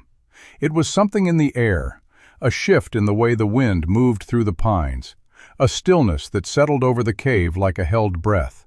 He had been sitting with his back against the rock wall, Sarah's hand in his, the lantern burning low. The baby was asleep, his small chest rising and falling with the rhythm of life that had been so fragile just days before. Emily was curled against her mother's side, her eyes closed, but her breathing too shallow for true sleep. She was listening, even in rest. She had learned to listen the way animals do, with every part of her body. Jack lifted his head. He met Sarah's eyes in the dim light. She saw it too, the change. "They're coming," she whispered. "I know." "How close?" "Close enough." He stood, his joints protesting after hours of sitting still. He picked up the revolver, checked the cylinder, and moved to the entrance of the cave. He pulled the brush aside an inch and looked out. The moon was high, casting a pale blue light over the snow. The canyon below was a river of shadow and silver, and moving through it, dark shapes against the white, were the riders. 5 of them now. Sloane had gathered more men. They were spread out in a line, walking their horses slowly, their heads turning as they scanned the ground. They were reading the tracks, the ones Jack had tried so hard to hide but could not erase completely. The wagon had left a trail that even the falling snow had not fully covered. Jack let the brush fall back into place. He turned to Sarah. "They're going to find us. It's a matter of time." She did not flinch. "What do we do?" "There's a way out. Through the back of the cave. A crack in the rock that leads up to the ridge. I found it once, years ago. It's tight and it's dark, and I don't know if it's still passable. But if we can get through, we can make it to the other side of the ridge and circle around to the road. And if it's not passable, then we make our stand here." Sarah looked at Emily, at the baby. She did not hesitate. "Show me the crack." Jack led her to the back of the cave, where the wall looked solid. But there was a fissure, narrow and nearly invisible, running from floor to ceiling. He had to turn sideways to fit through. Beyond it, the darkness was absolute. "I'll go first," he said. "I'll check if it opens up. If it does, I'll come back for you. If it doesn't, I'll call out and we'll figure something else. And if you get stuck, I won't get stuck." He turned sideways and pushed himself into the crack. The rock was cold against his shoulders, rough, smelling of damp stone and ancient dust.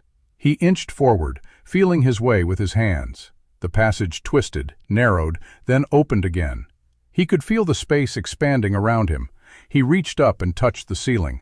It was higher now, out of reach. He took a step forward, then another. His foot struck something loose, and he heard it clatter away into the dark. He stopped and listened. Water dripping. Somewhere far off, the sound of wind. He took another step and felt the ground slope upward. The crack widened, and he could see a faint gray light ahead. Dawn light, or moonlight reflecting off snow. He moved toward it. The passage opened into a small chamber, no bigger than the one they had left, but this one had an opening in the ceiling, a natural chimney that led up to the surface. Jack could see stars through the opening. He stood there for a moment, catching his breath. Then he turned and went back. Sarah was waiting at the entrance of the crack, her face tense. "It's open," he said. "It leads up to a chimney. We can climb out." "The children?" "I'll carry the baby. Emily can climb if I help her. Can you manage the climb with your leg?" She tested her weight on the injured leg and winced. "I'll have to. I'll go first. I'll pull Emily up. Then you hand me the baby. Then I'll come back down for you if you need it." "I don't need to be carried, Jack Miller. I need to get my children out of this mountain." He almost smiled. "Yes, ma'am." They moved quickly. Jack took the baby from the box and wrapped him in an extra layer of blanket, then tucked him inside his own coat, buttoning it over the small body. The baby stirred but did not wake. Emily stood ready, her small face set. Jack went first, showing her where to put her feet. She followed without complaint, her hands and feet finding holds that Jack had not noticed. She was part mountain goat, that girl, part something older and wilder. They reached the chamber at the top. Jack lifted Emily up to the chimney and showed her how to brace her back against one wall and her feet against the other. "Climb like a caterpillar," he said. "Push with your feet, move your back up, then push again. Can you do that?" "I can do it." "Good girl, go slow. I'll be right behind you." She started up. Jack watched her for a moment, then climbed back down to Sarah. She was waiting, her face pale in the dim light. She had the rifle slung across her back. "Your turn," he said. "I'll go ahead of you. I'll take the baby and carry him up. Then I'll come back for the rifle." He handed her the baby, and she held him for a moment, pressing her lips to his forehead. Then she handed him back to Jack. Jack tucked the baby inside his coat again and started up the chimney. It was harder with the extra weight, but he had carried heavier loads in his life. He climbed slowly, carefully, feeling for each handhold. The baby was warm against his chest, a small heartbeat ticking against his own. He reached the top and pulled himself out onto the snow-covered ridge. The wind hit him full in the face, cold and sharp. He looked around. The ridge was bare, exposed, with a steep drop on the other side into a valley he did not recognize. But the tracks of the riders were nowhere in sight. They were on the other side of the ridge, still searching the canyon below. He turned back to the chimney. He leaned over and called down, "Sarah, send the rifle." He heard her moving below. The rifle came up, barrel first. He took it and set it aside. Then came Emily, climbing steadily, her small face appearing in the opening. Jack reached down and grabbed her under the arms and lifted her out onto the ridge. She stood there, shivering, her breath coming in quick puffs. "Stay low," he said. "Don't stand up. They might see you." She dropped to her knees. Jack turned back to the chimney. "Sarah, come on." A pause, then her voice, strained. "I'm stuck." Jack's heart stopped. "What do you mean, stuck?" "My leg. I can't get it to bend the right way. I'm wedged." He looked at Emily, at the baby inside his coat. He could not leave Sarah down there. He could not take the children down into the canyon with the riders. He made a decision.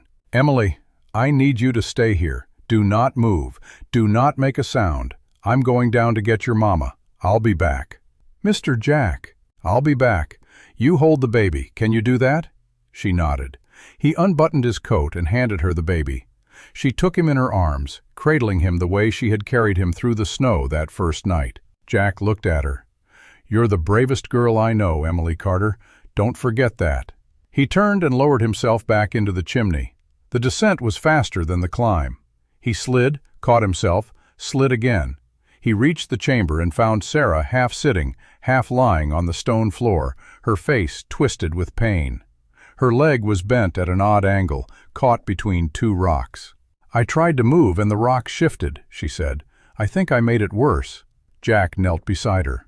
He looked at the rocks, at the way they had pinched her leg. He could see the blood already seeping through the bandage. "I'm going to lift the rock," he said. "It's going to hurt. When I do, you pull your leg out. Don't think about the pain. Just pull." "Jack." "What?" "If I can't climb." "You will climb. But if I can't, then I will carry you. Now get ready." He put his hands under the rock and heaved. The rock was heavy, maybe 100 pounds, but the adrenaline was singing in his blood. He lifted it 6 inches. Sarah pulled. She screamed, a short, sharp sound that she cut off almost immediately, but her leg came free. Jack dropped the rock and caught her as she slumped forward. He held her for a moment, feeling her shake against him. "I've got you," he said. "I've got you. We're going up. I can't climb." "I know. I'm going to carry you." He shifted her onto his back, wrapping her arms around his neck. He took the rifle in one hand and started up the chimney. It was the hardest thing he had ever done. His arms were burning, his legs were trembling, and every inch of the climb felt like a mile. Sarah was not heavy. She had been through too much to have much weight left. But she was dead weight, unable to help. And the chimney was narrow and awkward. He climbed blind, feeling for holds, trusting his hands to find cracks and ledges. He did not think about falling. He did not think about the men below who must have heard the scream. He thought only about the next handhold, the next inch, and then he felt cold air on his face, and he looked up and saw the stars, and Emily's small face looking down at him. "Mr. Jack, they're coming! I saw lights down the canyon." He pulled himself over the edge and rolled onto the snow with Sarah still on his back. He lay there for a moment, gasping. Then he pushed himself up. "We have to move, now." He helped Sarah to her feet. She could put weight on her leg now, but barely. He put his arm around her waist and half carried her across the ridge, with Emily following, the baby in her arms. The other side of the ridge was a steep slope covered in deep snow, leading down into a valley of pine and shadow. There was no trail. There was no path. There was only the drop, and the hope that they could get down it before the riders found the chimney. "We're going to slide," Jack said. "Sit down, lean back, and let the snow carry you. Keep your feet in front of you. Use your heels to steer." He helped Sarah sit, then pushed her gently down the slope. She went, picking up speed, her arms wrapped around her injured leg. Then Emily, with the baby. Jack watched her go, a small bundle in a white world, sliding into the dark. Then he sat down and pushed off. The cold bit through his pants. The snow was fast, and he had to dig his heels in to keep from spinning.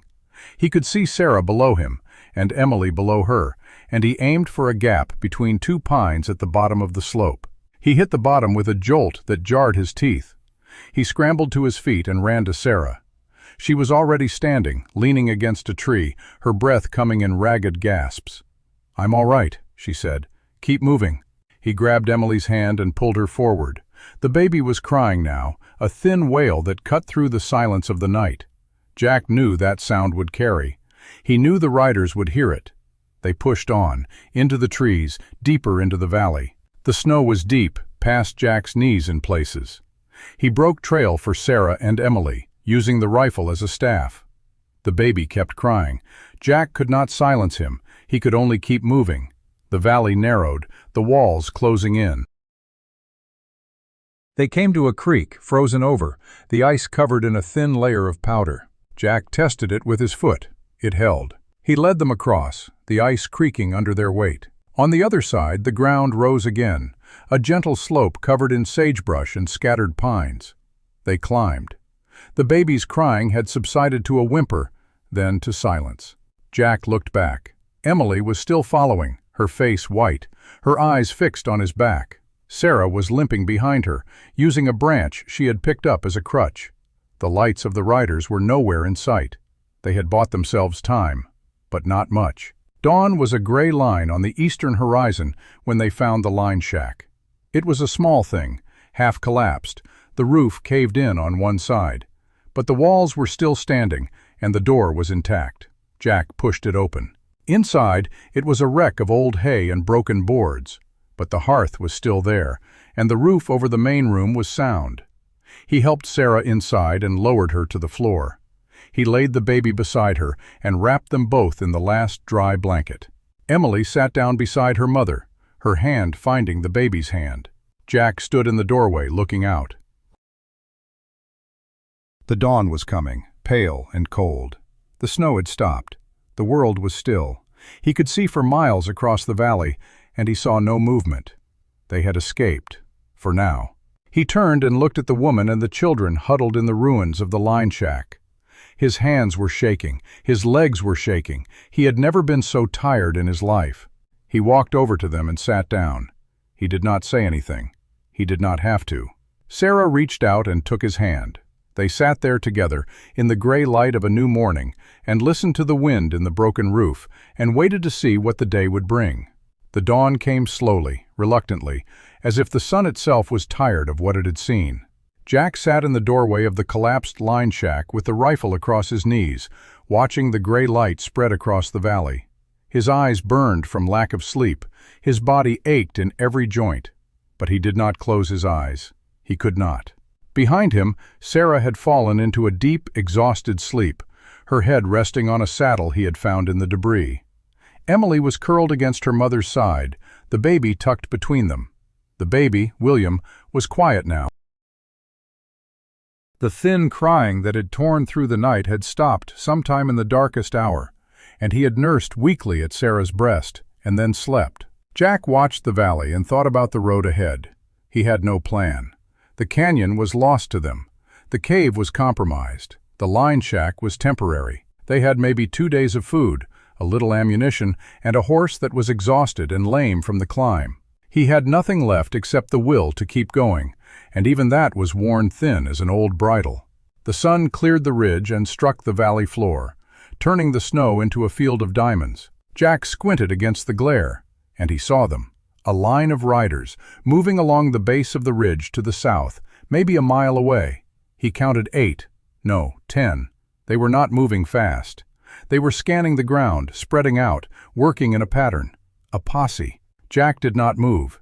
He watched them for a long minute, reading the way they moved, the way they held their rifles. These were not Sloane's men. These were men from town, deputies and volunteers, looking for tracks. He stood up. He did not shout.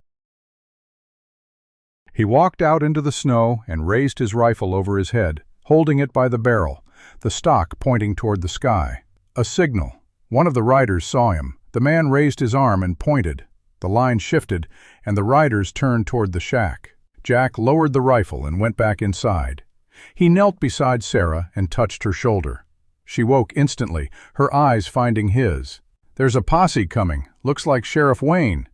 "How do you know?" "Because they're not shooting at us." She let out a breath, long and trembling. She reached down and touched Emily's hair. "Emily, wake up, honey. We're going home." Emily sat up, rubbing her eyes. She looked at Jack. "Is it over, Mr. Jack?" "Almost, honey. Almost over." He helped Sarah to her feet. She leaned on him as they walked to the door. The posse was closer now, less than a quarter mile, moving at a slow trot. Jack could see Sheriff Wayne at the front, his big gray stud picking its way through the snow. Behind him were Thomas Ellery in a heavy coat, and a dozen other men Jack recognized from Bozeman. Wayne pulled up 20 feet from the shack and swung down. He walked forward, his face a mixture of relief and anger. "Miller, you son of a gun. I've been tracking you for 2 days. You found us. Found your trail near the canyon, saw the tracks of Sloane's men, saw the body you left behind. He came at the cabin." Sarah put him down. Wayne looked at Sarah, who stood in the doorway of the shack with Emily pressed against her side and the baby in her arms. He touched the brim of his hat. "Mrs. Carter, I'm sorry it took us so long." "You're here now," she said. "That's what matters." "Sloane?" Jack asked. "Caught him," Wayne said. 2 miles north of here, just after sunup. He was riding alone. His horse threw him in a ravine, broke his leg. We found him crawling through the snow, cussing a blue streak. He's in the jail in Bozeman, under guard. This time, he's not getting out. Jack felt something go out of him, a tension he had been carrying for so long he had forgotten it was there. He leaned against the doorframe. The trial? Soon as the judge can convene. Ellery's already got the papers ready. Thomas Ellery had dismounted and was walking toward them. He carried his strongbox under his arm. He stopped in front of Sarah and looked at her with the same quiet respect he had shown in the courtroom. "Mrs. Carter," he said, "the assay is safe. Your husband's claim is intact. With your testimony and the evidence, we will not only convict Sloane, we will restore your land and your mineral rights in full." Sarah looked at him, her eyes filled with tears, but she did not let them fall. "Thank you, Mr. Ellery." "Don't thank me. Thank your daughter, and thank the man who opened his door." Jack looked away. He did not know how to accept that kind of gratitude. He busied himself with gathering the few belongings they had, helping Emily into the wagon that one of the deputies had brought. Sarah was settled in the wagon bed with the children, wrapped in blankets. Jack climbed onto the seat beside the driver. The posse formed up around them, and they began the slow ride back to Bozeman. The sun climbed higher. The snow began to melt, dripping from the branches of the pines. The world felt new, washed clean. Jack sat with the reins loose in his hands and watched the road ahead. He did not look back.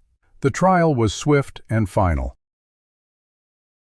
Victor Sloan sat in the same courtroom where he had once smiled, but now his suit was rumpled, his hair unwashed, his face pale with the knowledge that the game was over. His lawyer put up a weak defense, but the evidence was overwhelming. The assay, the forged note, the testimony of Sarah Carter, the testimony of Jack Miller, the word of a 4-year-old girl who looked the jury in the eye and told them about the night she walked through the snow. The jury was out for 2 hours. They returned with a verdict on all charges. Guilty. The judge sentenced Victor Sloan to life in federal prison. He was taken away in chains, and the courtroom emptied in a murmur of relief and satisfaction. Sarah Carter stood on the courthouse steps with Emily beside her and the baby in her arms. Jack stood a few feet away, hat in his hands, not sure if he belonged in this moment. Emily turned and looked at him. "Mr. Jack, are you coming with us?" He looked at her. He looked at Sarah. Sarah extended her hand. "Come on, Jack, we're going home." He took her hand. The Carter land was returned, the title clear and unchallenged. The mineral rights were sold on fair terms to a legitimate company, and Sarah Carter found herself with enough money to buy cattle, build a proper house, and put food on the table for years to come. But she did not build the house alone. Jack Miller stayed. He did not say he was staying, he just stayed. He helped clear the rubble of the old barn. He helped cut timber for the new cabin. He worked from dawn to dusk, and when the day was done, he sat on the porch with Sarah and watched the children play in the yard. The cabin rose through the spring and summer, built on the same foundation where William Carter had once dreamed of a future. It was larger than the old one, with a porch that faced east toward the sunrise. Sarah had insisted on that. She said she liked to see the first light of the day. Emily learned to read that summer, sitting on the porch with a primer that Thomas Ellery had sent from Bozeman. She sounded out the words slowly, her brow furrowed, her tongue caught between her teeth. Jack sat beside her, pointing at the letters, and she corrected him when he got them wrong. The baby, William, grew. He crawled, then walked, then ran. His first word was Jack. Sarah claimed it was Mama, but Jack knew what he heard. On a cool evening in early autumn, when the leaves were turning gold and the air smelled of wood smoke and apples, Jack Miller sat on the porch with Sarah Carter beside him. The children were asleep inside. The stars were coming out, one by one, like candles being lit across the vast Montana sky. "Jack," Sarah said. "Yes." "Stay." He looked at her. Her eyes were the color of river water in autumn, the same color he had seen the first time he found her under the fallen pine. But now they were not filled with pain or fear. They were filled with something else. "I've been stayin'," he said. "I know, but I want you to stay for good. I want you to stay for always." He did not answer with words. He reached out and took her hand. They sat there on the porch, in the dark, with the stars above them and the children sleeping inside. And Jack Miller felt something he had not felt in 4 years. He felt at home. There was a wedding in the spring. On the same day the wildflowers bloomed in the meadow behind the new cabin. It was a small affair, just Martha Dalton, Thomas Ellery, Sheriff Wayne, and the children. Emily stood up as the flower girl, scattering petals from a basket that Martha had woven. William, now a sturdy toddler, sat on the front step and ate a handful of dirt. The preacher came from Bozeman, a young man with a kind face and a voice that carried through the clear mountain air. He read from the old book about love and patience and the strength that comes from holding on. Jack stood at the altar in his best shirt, his hands steady, his heart full. Sarah walked toward him in a dress of simple white cotton, her hair braided with a ribbon, her eyes bright. She stopped in front of him. The preacher said the words. Jack said his vows, his voice rough but clear. Sarah said hers, her hand warm in his. And when the preacher said the words, "You may kiss the bride," Jack leaned down and kissed her gently, the way a man kisses something precious that he has been given and does not intend to lose. Emily cheered. William clapped his hands, covered in dirt. Martha Dalton wiped her eyes and pretended she had something in them. And Jack Miller, who had sworn 3 winters ago that he was done with love and done with hope and done with the risk of losing anyone ever again, found himself holding Sarah's hand and smiling. They built a life together. The cattle herd grew, the garden produced, the cabin filled with the sounds of children and laughter and the crackle of the fire on cold nights. Jack taught Emily to ride. He taught William to fish, though William was more interested in throwing rocks in the creek than catching anything. Sarah planted roses by the porch, and Jack built a fence to keep the deer out. And every evening, when the work was done, they sat together on the porch and watched the sun go down over the hills. The moment that crystallized everything came on a July afternoon, 3 years later. Jack was mending a fence in the north pasture when he heard Emily's voice calling him from the house. He looked up and saw her running across the field, her braids flying behind her. She was 6 years old now, tall and lean, and full of the same fire that had carried her through the snow. "Mr. Jack, come quick! Mama says come quick!" Jack dropped the hammer and ran. He ran across the field, his heart pounding, visions of disaster flashing through his mind. He reached the cabin and burst through the door. Sarah was standing by the kitchen table, holding a small bundle in her arms. Her face was flushed, her eyes bright with tears. "Jack," she said, "meet Martha Jane Miller." He stopped. He stared at the bundle, at the tiny red face, at the clenched fist that waved in the air. He walked forward slowly, his boots heavy on the floorboards. He looked down at the baby girl in Sarah's arms. She had Sarah's eyes. She had his stubborn chin. She was perfect. "She came early," Sarah said, "but she's strong. She's going to be just like her sister." Emily had climbed onto a chair and was peering at the baby with intense concentration. "She's small," she said. "She'll grow," Jack said. "They all grow." Sarah looked up at him.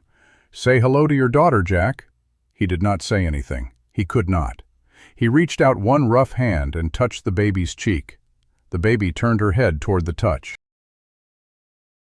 And Jack Miller, the man who had once sworn he would never let anyone close enough to break his heart, felt his heart crack wide open and fill with a love so fierce and so complete that he had to sit down before his legs gave out. He sat on the edge of the bed, still holding Sarah's hand, still touching the baby's cheek. Emily climbed into his lap. William toddled over and leaned against his knee. And Jack looked at the 4 of them and thought about a night, 5 years ago, when a little girl had knocked on his gate and said 4 words that changed everything. "Please, mister, save the baby." He had saved the baby, and in so doing, he had saved himself. That evening, after the children were put to bed and the new baby was sleeping in her cradle, Jack and Sarah sat on the porch. The sun was setting behind the hills, painting the sky in shades of orange and pink and gold. The air was warm and sweet with the smell of hay and wildflowers. "Jack," Sarah said. "Yes." "Do you remember the night you carried me out of the pines?" "I remember. I thought I was going to die. I thought Emily was going to be alone in the world. And then you came. You lifted me up, and you carried me, and you did not put me down." "I never will," he said. "I know." She leaned her head against his shoulder, and they sat there, in the quiet of the evening, watching the last light fade over the land that had cost so much to keep. Far off, a coyote called.